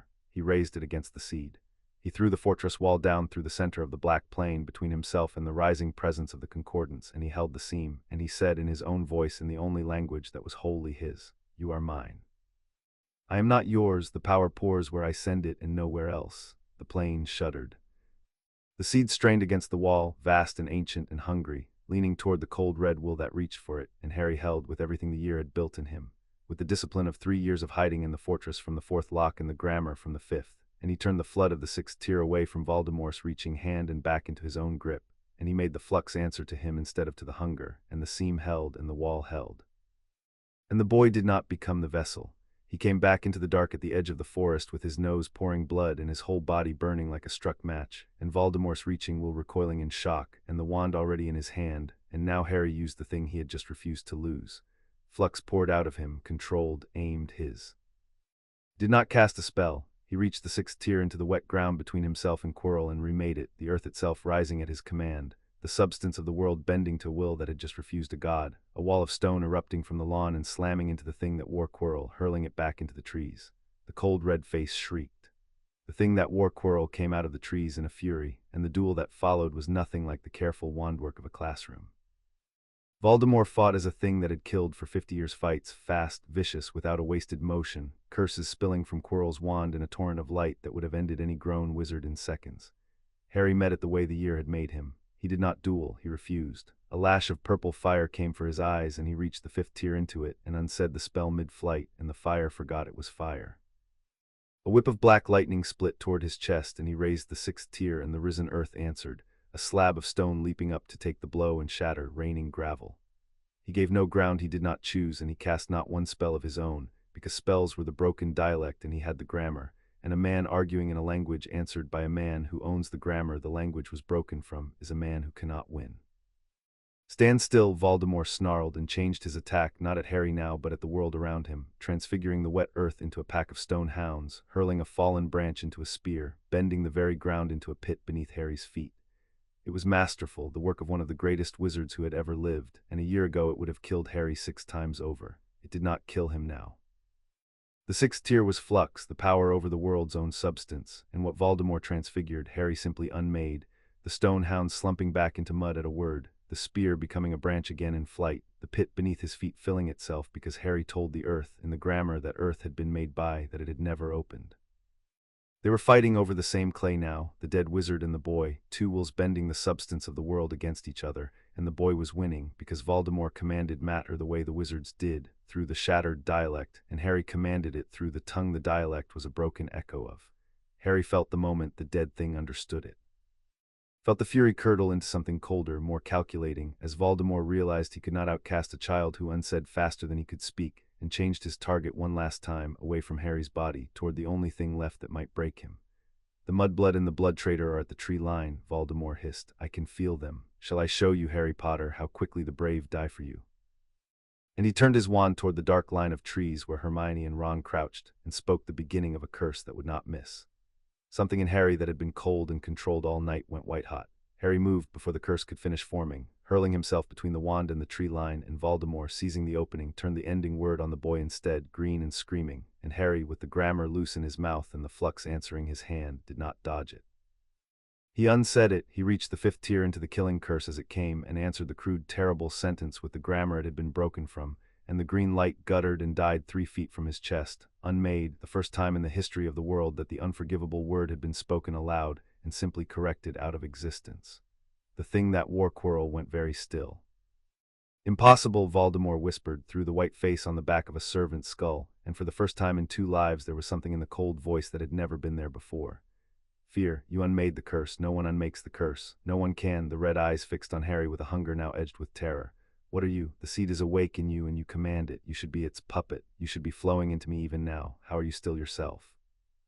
"Because I decided to be," Harry said, and the blood ran down his face and the flux hummed in his hand, and the seam between him and the law held like a blade. "That's the thing none of you ever understood. Not Dumbledore, not the prophecy, not you. You all built your plans around a boy who'd be whatever was done to him. A cage, a weapon, a vessel. Nobody once imagined I'd grow up and decide." He raised the wand, and the earth at his feet rose with it, the whole lawn answering the 6th tier, 50 tons of stone and roots standing up at the will of an 11-year-old. "You came to take what grows in me. You can't. It's mine. I'm its keeper, not its house, and I am done being hunted in the dark by a face on the back of a coward's head." Voldemort, who had crossed a continent and possessed a body and reached across an old wound for the oldest power in the world, looked at the boy commanding the earth and made the only choice a thing that values its own survival above all else can make. He fled. The face on the back of Quirrell's skull screamed in fury, and the man's body turned and ran, broke from the tree line and fled across the grounds toward the castle, toward the one prize still within a desperate thing's reach. Because if it could not take the seed from the boy by force, it would take the stone, and with the stone make itself a body and an army and the power to come back for the boy when the boy was not standing on 50 tons of risen earth with the grammar loose in his mouth. Harry let him go. He could not have stopped him. The 6th tier had broken him as badly as it had armed him, and the cost was crashing down now, the fever and the blood and the bottomless hunger and worst, the thinness where the seam between himself and the law had been worn nearly through. He let the risen earth settle back into the lawn with a groan and went to his knees in the wet grass, and was, for a moment, only a bleeding child at the edge of a dark forest who had just refused to become a god. Hermione reached him first, breaking from the tree line at a dead run despite every order he had given her, Ron a half-step behind with a charmed coin still hot in his fist, and the 2 of them caught him as he swayed, and Hermione was crying and furious and checking his bleeding face all at once, and Ron was saying, Hagrid's fine, he's asleep." It was all a lie, and Harry, held up by his 2 friends in the dark, with a law worn close to the surface of him and a dead wizard fleeing toward the stone, understood 3 things at once. The first was that he had won. He had refused the vessel in the one moment the easy road was right in front of him, and he had driven off the thing that wore Quirrell, and he was still himself. The second was that he had not won enough. Voldemort was running for the stone, and with the stone he would have a body, and with a body he would have time, and time was the one thing a hunter of the oldest power needed, because the 7th lock was the last, and after the 7th broke, Harry would hold the whole of the concordance, and a patient enemy would simply wait for that day and try again with better odds. The third was that the 7th lock was warm. He felt it as Hermione pressed her sleeve to his streaming nose, as Ron hauled his arm over his shoulders, as the 3 of them turned back toward the castle that blazed with light on its cliff. The last lock, cold all year beneath the broken places of the others, had gone warm in his chest, warmed by the 6th breaking, warmed by the nearness of Voldemort's reaching will, warmed by everything that had happened in the dark at the edge of the forest. It would not be a year, it would not be weeks. The schedule had collapsed entirely, the way the voice had promised it would the night they made the bargain above the pub. The harder they try, the faster you grow. "He's going for the stone," Harry said through the blood as his friends carried him up the lawn. "Tonight, he has to. It's the only piece left he can reach, and when he has it, he did not finish. He did not have to." The 3 of them knew, in the way children know the shape of the thing coming for them. that the year had run out of waiting, and that whatever happened next would happen tonight, in the dark beneath a trapdoor, with the last lock warming and a dead wizard reaching for immortality, and 3 first-years standing between him and the end of everything. Yes, the voice said, very quiet now, very close, closer than it had ever been, for the seam between them was worn thin, and Harry could no longer be entirely sure the thought was the law's and not his own. The last door-bearer, it comes tonight, and when it opens you will hold the whole of me, and the choice the prophecy named will be yours at last, key or cage, or the third road you swore to walk. I have waited 10 years in your soil to learn which you truly are. A pause, and something in it that might have been hunger and might have been hope and might terribly have been both. So have you. The first minutes after the 6th lock were the most dangerous, and not because of Voldemort, who was already fleeing across the grounds, because of what the breaking had left behind. Harry knelt in the wet grass with his friend's hands on him and felt the seam, the worn thin place between himself and the law, and it was no longer a razor's width, it was gossamer. The 6th lock had broken toward Voldemort's reaching will, the seed surging closer to the surface than it had ever come, and now, in the wreckage of the cost, with Harry too spent to hold the fortress at its full height, the concordance pressed against the failing seam and lined. He felt his own hand move. That was the horror of it, small, almost nothing, his right hand rising an inch from the grass toward the castle, toward the 3rd floor, toward the stone the law had no use for and the thing fleeing toward it did, a single gesture that was not his choice, his body answering a will that was almost his and not quite. For one cold instant Harry could not find the line between I want to stand and it wants me to follow, and the not finding was the most frightened he had been all night, more than the troll, more than the green curse, because this enemy was inside the wall. Easy, the voice murmured, and even the voice was nearer now, harder to tell from his own thought, which made the easy a thing he could not trust. You are spent, let me hold us steady. Let me carry it just for a moment, just until the body mends. No, Harry said aloud, and Ron flinched, thinking he'd been spoken to. Harry did not explain, he could not. He reached past the exhaustion for the one thing that was always his even when the tears failed, the discipline, the cold, clear practice of 11 years of being a clear instrument in his own hand, and he rebuilt the seam by will alone, brick by exhausted brick, and forced his own hand flat to the grass, and took back the inch the law had stolen and held. It cost him more than the duel had. When it was done he was shaking, gray, emptied to the floor of himself, and Hermione was saying his name over and over with her sleeve pressed to his nose, and Harry let her think it was the blood. It was not the blood. It was the understanding, arriving now in his bones the way the voice had promised in the room above the pub a year ago, that the 7th lock would not merely give him power. It would bring the seed all the way to the surface, the seam worn to nothing, and on that night he would have to do this exact refusal, this taking back of his own hand at the scale of the whole law at once, with everything pouring loose and no strength left to spare. He had just learned on a dark lawn exactly how that night would feel, and he had learned that he could win it, barely, by will alone, which was, he decided, enough to go on. They got him into the castle through a side door Harry knew and the patrols did not, and Hermione pressed Dittany to his face from the kit she had started carrying after Halloween, and for a few minutes the 3 of them crouched in an alcove off the entrance hall while Harry's body fought the 6th tier's bill and slowly, grudgingly began to win. The bleeding stopped, the fever banked.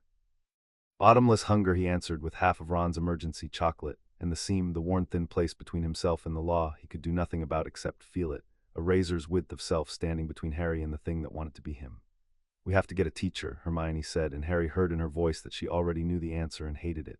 A real one. Harry, you nearly, I saw your face out there. For a second you weren't. We can't do this alone. We have to get Dumbledore. Dumbledore's gone. It was Ron at the mouth of the alcove, pale, holding a crumpled notice he'd torn from the board by the Great Hall. Look, there's a notice. He got called to the ministry tonight, urgent, left 3 hours ago. The headmaster's not in the castle. Harry took the notice and read it with the 4th tier and felt the cold certainty drop into place. It's forged, he said. Look at the seal, it's right, but the intent on it is wrong. There's a compulsion woven under the ink, the kind that makes a careful man feel he absolutely must go. Quirrell sent it before he ever wrote the Hagrid note. He cleared the board first, drew off the one piece that could stop him, then drew me out to the forest to slow me down and feel out what I am, and now he's going for the stone with the castle's keeper 100 miles away. He crushed the notice in his fist. He planned all of it. He's been planning it for weeks, and it's working. Then we wake Snape, Hermione said. You said yourself he already knows Quirrell's a monster. He guards you. He'll go down there. He will, said a cold voice from the dark of the entrance hall, though I find I resent being volunteered by children. Severus Snape stepped out of the shadows, robes black against the black, and how long he had been there Harry could not say, because Snape was the one mind in the castle he could not read coming. The man's eyes went over the 3 of them, over Harry's blood-stained collar and gray face, and something in the sallow features tightened.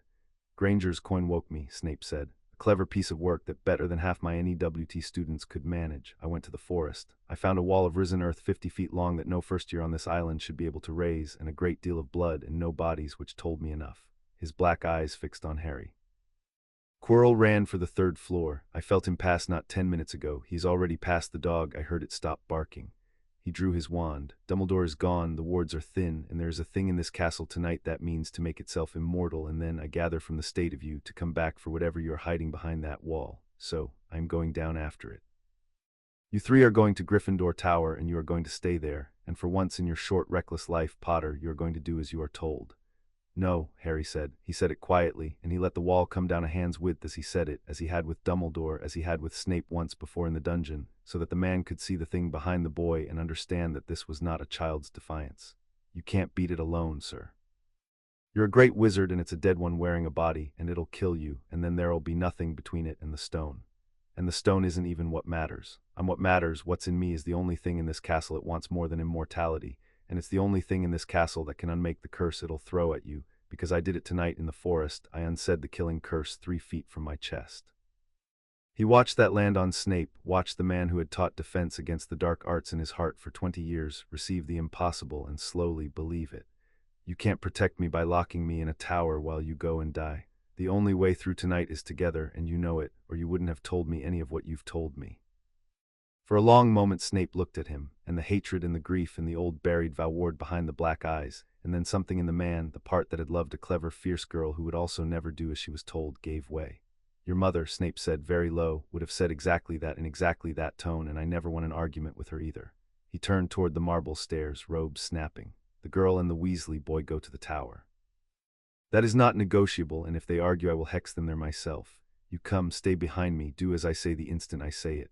And Potter, he paused and did not look back, whatever you are, whatever is behind that wall, do not let it out down there unless there is no other road left. I have seen what wears Quirrell. I would not have you become something worse to beat it.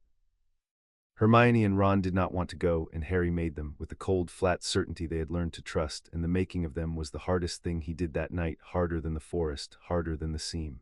You held the line for me out there, he told them in the alcove, fast and low. Now hold it here. If I'm not back by dawn, you don't come down after me. You get Dumbledore the second he's in the castle. You tell him everything, all of it, the locks and the tears and the prophecy, and you make him understand. That's the job, that's the bravest thing left, promise me. And they promised, white-faced, and Hermione hugged him hard and fierce and furious, and Ron gripped his arm, and then they were gone up the stairs toward the tower, and Harry turned and followed Severus Snape down through the sleeping castle toward the third-floor corridor and the dog in the trapdoor and the dark beneath. The 7th lock burned in his chest, warmer with every step, and he understood that he was walking toward it as much as toward Quirrell, that the last door and the last enemy waited in the same dark, and that he would meet them both before the night was through. High in the circular office, the instrument keyed to the 6th seal burst into silver fragments, and the one keyed to the 7th, slowest of all, turning all year like a sleeper's breath, began, suddenly and unmistakably, to spin. And Albus Dumbledore was not there to see it, because a forged ministry summons had drawn him to London 3 hours before, and the castle stood that night with its keeper gone, and its last protections waiting, and a boy with 6 locks broken climbing the stairs toward the 7th. Chapter 6 and Chapter 7. The 7th, the 3-headed dog was asleep, and a harp lay playing itself in the corner, and the trapdoor beneath the great paws stood open onto a dark Harry could feel the bottom of with the first tear before he ever looked down. Quirrell charmed the beast and went down ahead of us, Snape said, eyeing the harp with contempt. Crude, effective. He looked at the open trapdoor and then at Harry, and for a moment the hatred and the vow and the grief all stood plain in his sallow face.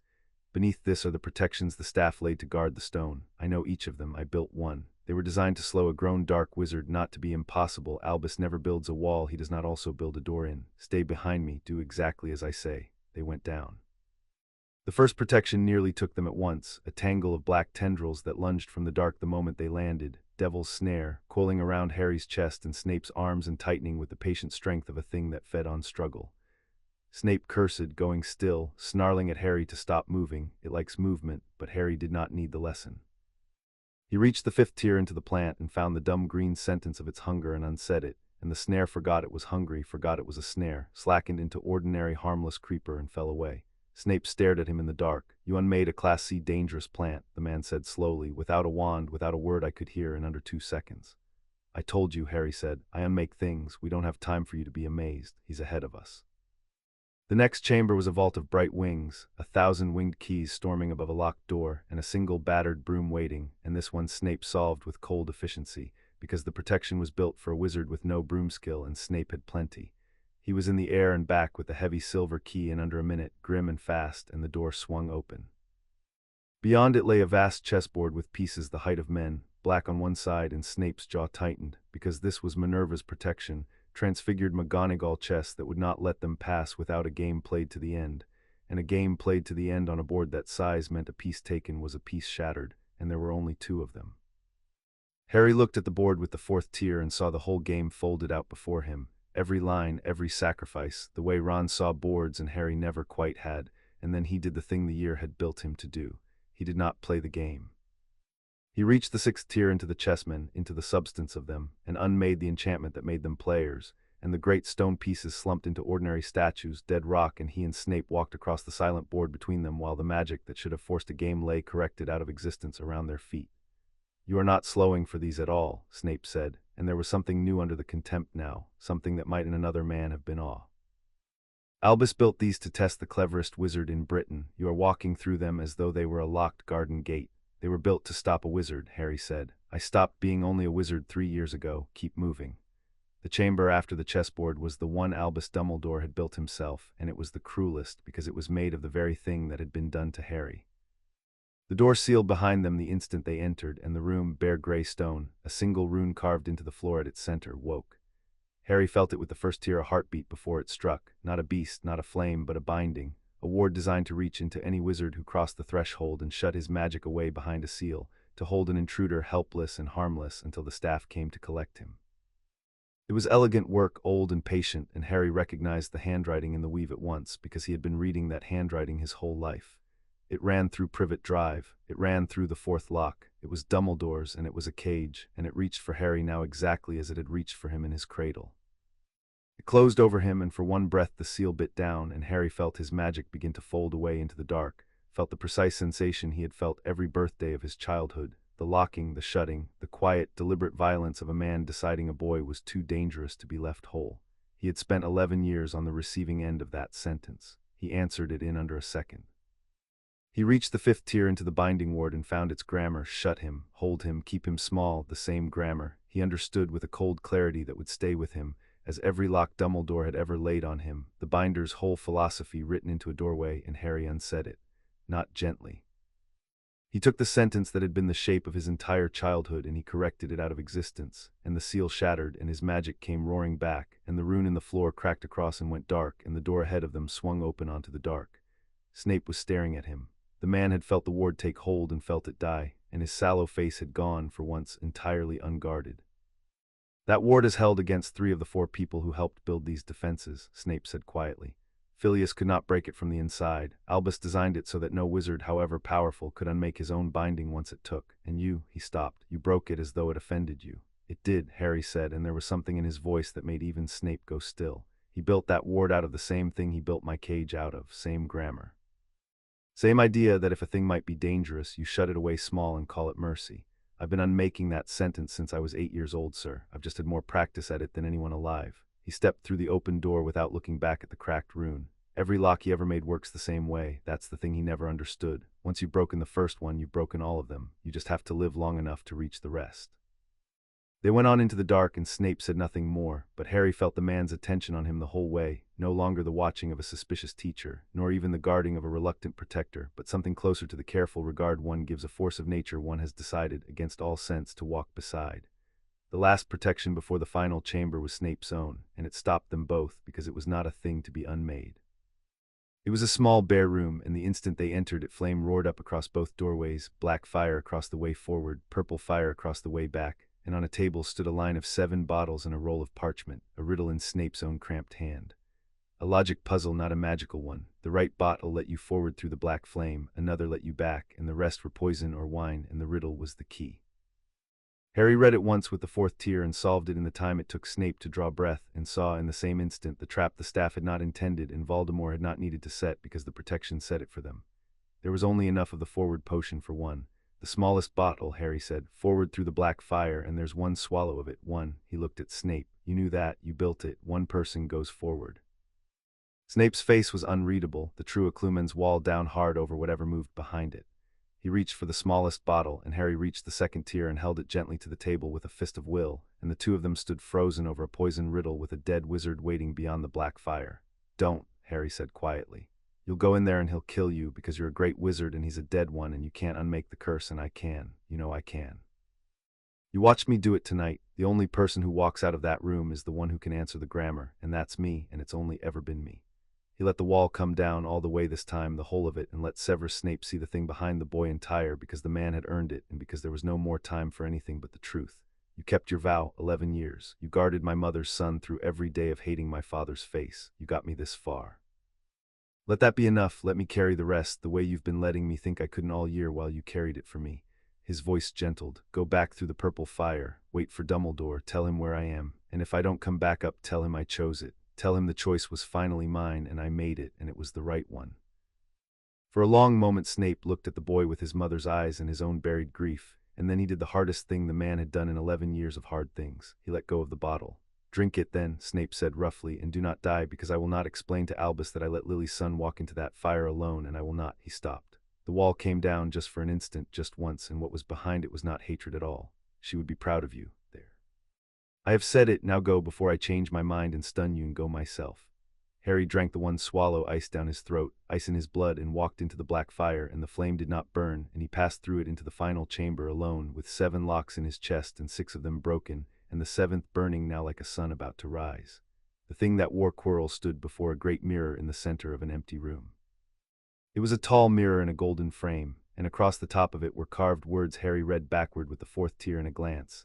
I show not your face but your heart's desire, and Quirrell stood before it in a fury of frustration, turning muttering because the mirror was the last protection and the cleverest, Dumbledore's own, and it would yield the stone only to a person who wished to find the stone and not to use it. And a creature consumed by the wanting of it could stand before the glass forever and see only itself holding a prize it could never grasp. You, Quirrell said, turning, and the high cold voice came from the face on the back of his skull. The dog, the snare, the chest, the fire, and here you are, the boy who unmakes the world, walked through Albus Dumbledore's masterwork like a child through a curtain. Good, you will succeed where this useless glass has failed me. The red eyes burned. Come, look into the mirror.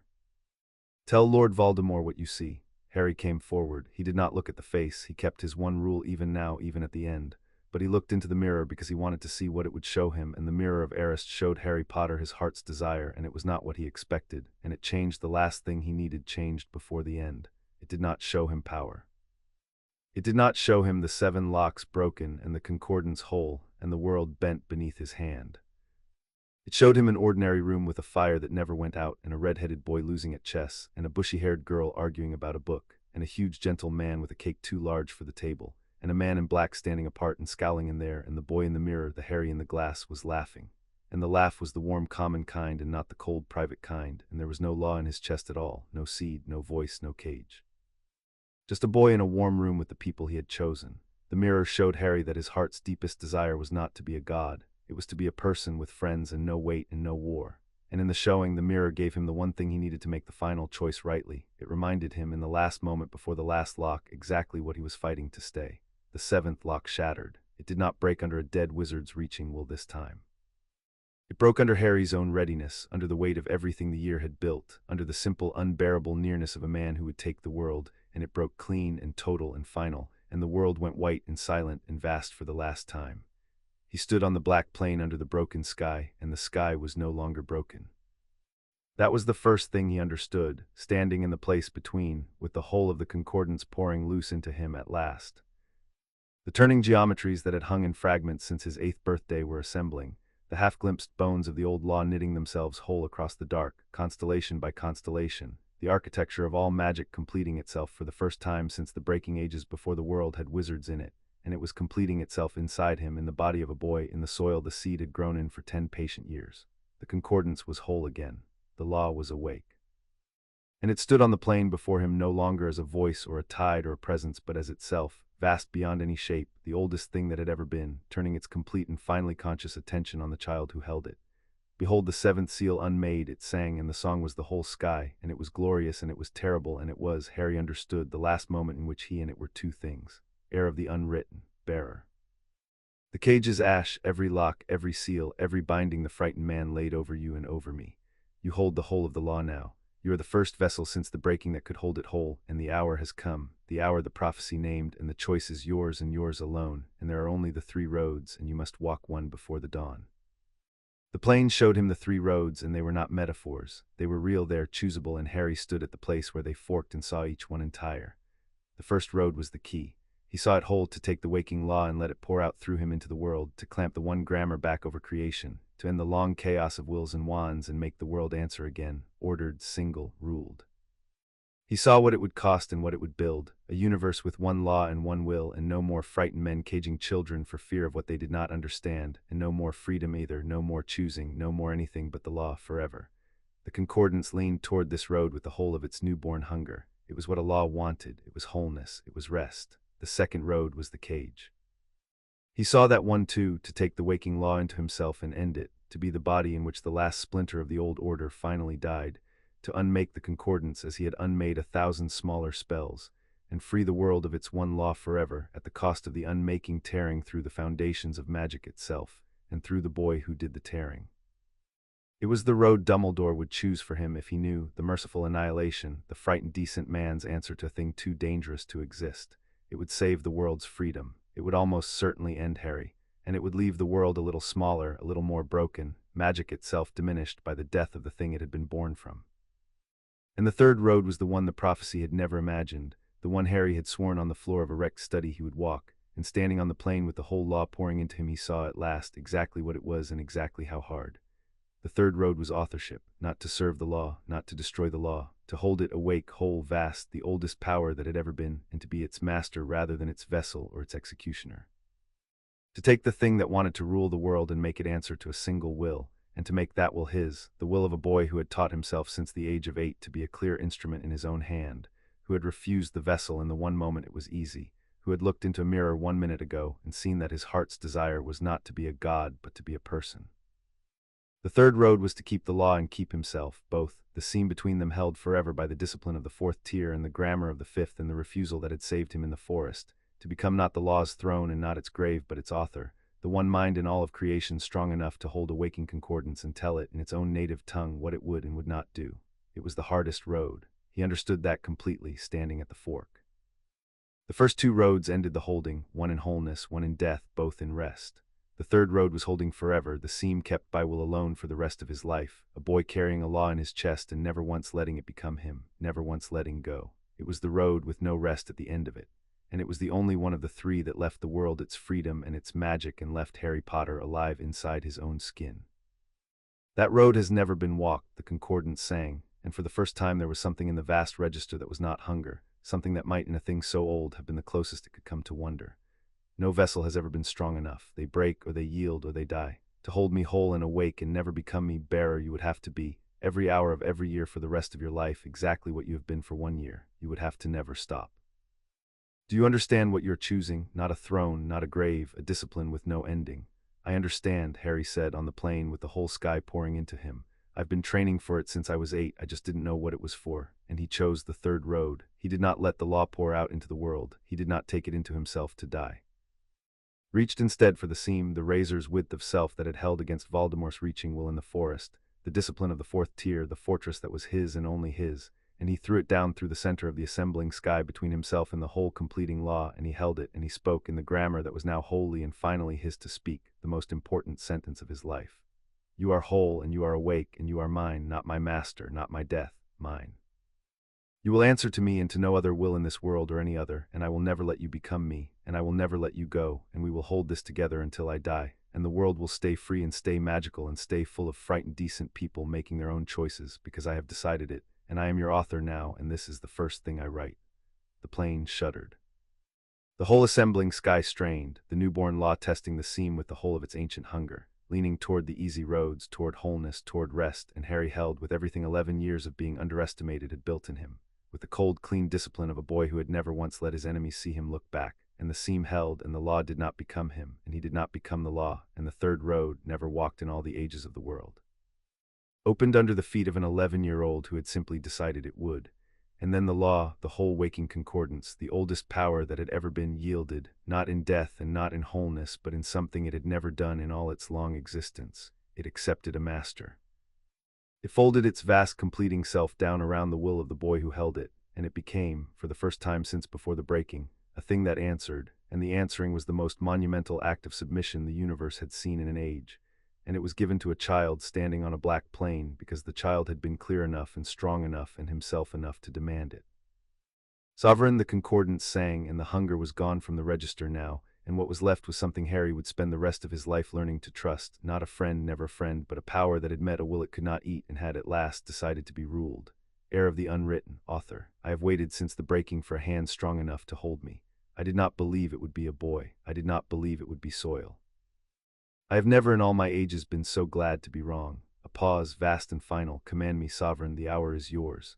There is a dead thing in the waking world reaching for what is now beyond its grasp forever. Shall we show it what you have become? Yes, said Harry Potter, and opened his eyes in the final chamber and turned at last to face the thing that wore Quirrell. He was not a boy anymore, and he was entirely a boy, both, the seam held forever between them. The seventh tier had integrated all the others, sense and will and body and mind and word and flux, every tier of 3 years folded into a single whole, and over them the sovereign, the authorship, the full unbound core of the most powerful being to walk the earth since the breaking of the world, held in the disciplined hand of a child who had looked into a mirror and chosen to stay a person. The chamber filled with it, the air itself bent toward him. And the thing that wore Quirrell, the dead wizard who had crossed a continent to reclaim a fraction of this, looked at the whole of it standing in the body of an 11-year-old and finally, completely, understood that it had already lost. You, Voldemort's voice cracked, the high cold voice that had terrified a generation, breaking like a child's. The seal, all 7, you hold it whole, you hold it and you are still. How are you still standing? The law should have eaten you. No vessel survives the 7th. I'm not a vessel, Harry said. I keep telling all of you that and none of you ever listen. Dumbledore built a cage around what I might become. You hunted what I might become. The prophecy gave me 2 doors and the law wanted me to walk through one of them. And not one of you, not once, imagined that I'd grow up and write a 3rd. He raised his hand and the grammar moved in him, whole and final and his. You came for the oldest power in the world. It's mine now. It answers to me. And you are a dead man on the back of a stolen skull, reaching for a thing you will never touch, and I am done being hunted in the dark by frightened things that want what I am. Voldemort threw everything he had left. It was not a duel. A duel is between equals, and there were no equals left in the room. The dead wizard hurled the ending word, the breaking curses, the dark and terrible spells of 50 years of murder, and Harry Potter, sovereign of the concordance, author of the law beneath all magic, unmade them as they came, not one by one now but all at once, reaching the whole grammar into the storm of dark magic, and answering every crude broken sentence of it with the tongue it had been shattered from, and the curses guttered and died in the air like candles in a flood. And then Harry spoke one word in the native tongue of the law, a word of pure unmaking aimed not at Quirrell's body, but at the thing writing it, at the parasite soul clinging to the back of a servant's skull, and the word found the dead wizard's grip on the living man and unsaid it, corrected it out of existence, severed the thing that wore Quirrell from the body it wore. Quirrell collapsed.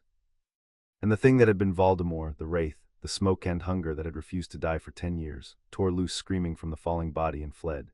Because a wraith with no body and no stone and no grip on the world flees or ends, and this one, faced with the whole of the concordance held in a child's disciplined hand, chose to flee. A ragged shriek of spirit pouring out through the chamber and up and away into the night, defeated, denied, and terrified past anything it had felt in 2 lives. Harry let it go. He could have ended it. The grammar was his. The wraith was within his reach. He could have unsaid the thing entirely. But the mirror had shown him his heart's desire 1 chamber and 1 age ago, and his heart's desire was not to be the thing that ended people in the dark. So he let the wraith flee, and he stood in the silent chamber over the body of the man it had ridden, and he was, for one moment, simply a tired child who had won. The black fire and the purple fire died together, and Severus Snape came through the cleared doorway at a dead run with his wand up and murder in his face, and stopped hard 3 steps in because the chamber held no battle. It held a fallen professor and a great mirror and a boy standing quiet in the center of a power so vast that even Snape, the unreadable wall, took an involuntary step back from the sheer weight of it. It's over, Harry said. He's gone. The thing in Quirrell, I cut it loose. It fled. Quirrell's alive, barely. The stone's safe. He never got it. The mirror wouldn't give it to him. He looked at Snape and let the man see that the boy was still the boy, still himself, still, somehow, against everything, Lily's son standing in his own skin.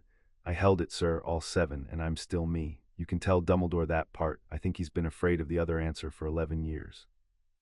Albus Dumbledore arrived an hour later, having torn back from a London where the urgent ministry summons had turned out to be a forgery and a doorway to an empty room, having flown the last miles in a fury of fear, having burst into a castle where two terrified first-years met him at the gates with a story too large to be a lie. He came down through the protections he had built and found them all undone, the snare harmless, the chessman's stone, his own mirror standing quiet, and he came into the final chamber and found the boy he had caged sitting against the wall beside the man who had guarded him, both of them spent, both of them alive, and the air still bending, very faintly, toward the child. He stopped in the doorway. And Albus Dumbledore, who had felt a thing in a cradle 11 years ago and been so afraid of it that he had committed the great sin of his long life to bury it, looked at the whole of that thing held awake and whole and ruled in the body of an 11-year-old, and understood finally the size of what he had spent a decade trying to lock in a box. "All 7, the old man said quietly, "and you are still Harry." "I'm still Harry," Harry agreed. "That was always the part you couldn't believe was possible. It's why you caged me. You thought the only safe version of me was the small one." He got to his feet slowly, and the old man watched him rise the way a man watches a tide come in. "You were wrong, not cruel, wrong. There was a third road the whole time, and it was mine to walk, and you stole it from me before I could speak because you were afraid of which door I'd choose. I've walked it now.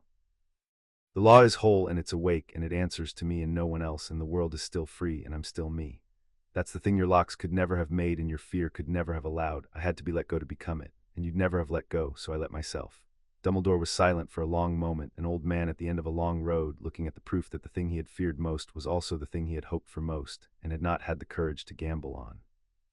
"What happens now," he said at last, "to you, to the school, to an old man who wronged a child for 11 years and has just watched that child become the most powerful being alive?" There was no fear in the question. Harry read with the whole of the 7th tier, only a tired, total readiness to accept whatever terms the boy he had caged chose to set. So Harry set them. "I'm not going to hurt you," he said. "That's the first thing, and I want you to actually hear it, because I think some part of you came down those stairs braced for it. I'm not Voldemort. I looked in your mirror and I saw what I want, and it isn't a throne and it isn't revenge, so you can stop being afraid of that at least." He let the words land, watched the old man receive them. "Here's the rest. The cage is over. All of it, the wards on Privet Drive, the watcher in the house with the cats, the silver instruments, the whole apparatus you built to keep me small. It comes down. I'll know if it doesn't. I can read every ward you own from across the castle now. I am not your weapon, and I am not your secret, and I am not the boy who lived to be managed for the greater good. I'll stay at this school because my friends are here and the hat was right that I need them, and I'll learn what it has to teach me, and I'll wear the costume in the corridors because it's still useful. But between us in this room there will be no more lies and no more locks. I set the terms now. You spent 11 years deciding what I was allowed to be. That's finished. From tonight I decide. And the first thing I've decided," and here something in the boy's face gentled, just slightly, the cold clean anger finally finding a shape that was not a weapon, "is that you get to spend the rest of your life proving you can be trusted with the truth.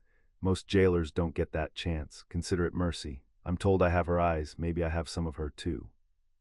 Albus Dumbledore, who had been right about a great many things and catastrophically wrong about the one that mattered most, bowed his head to an 11-year-old boy for the second time in a fortnight, and this time there was no instrument spinning and no lock counting down and no fear left to manage. Only an old man accepting at last the terms of a child he had wronged and underestimated, and against all his careful intentions, helped to become exactly the thing he had been most afraid of. And most secretly hoped for.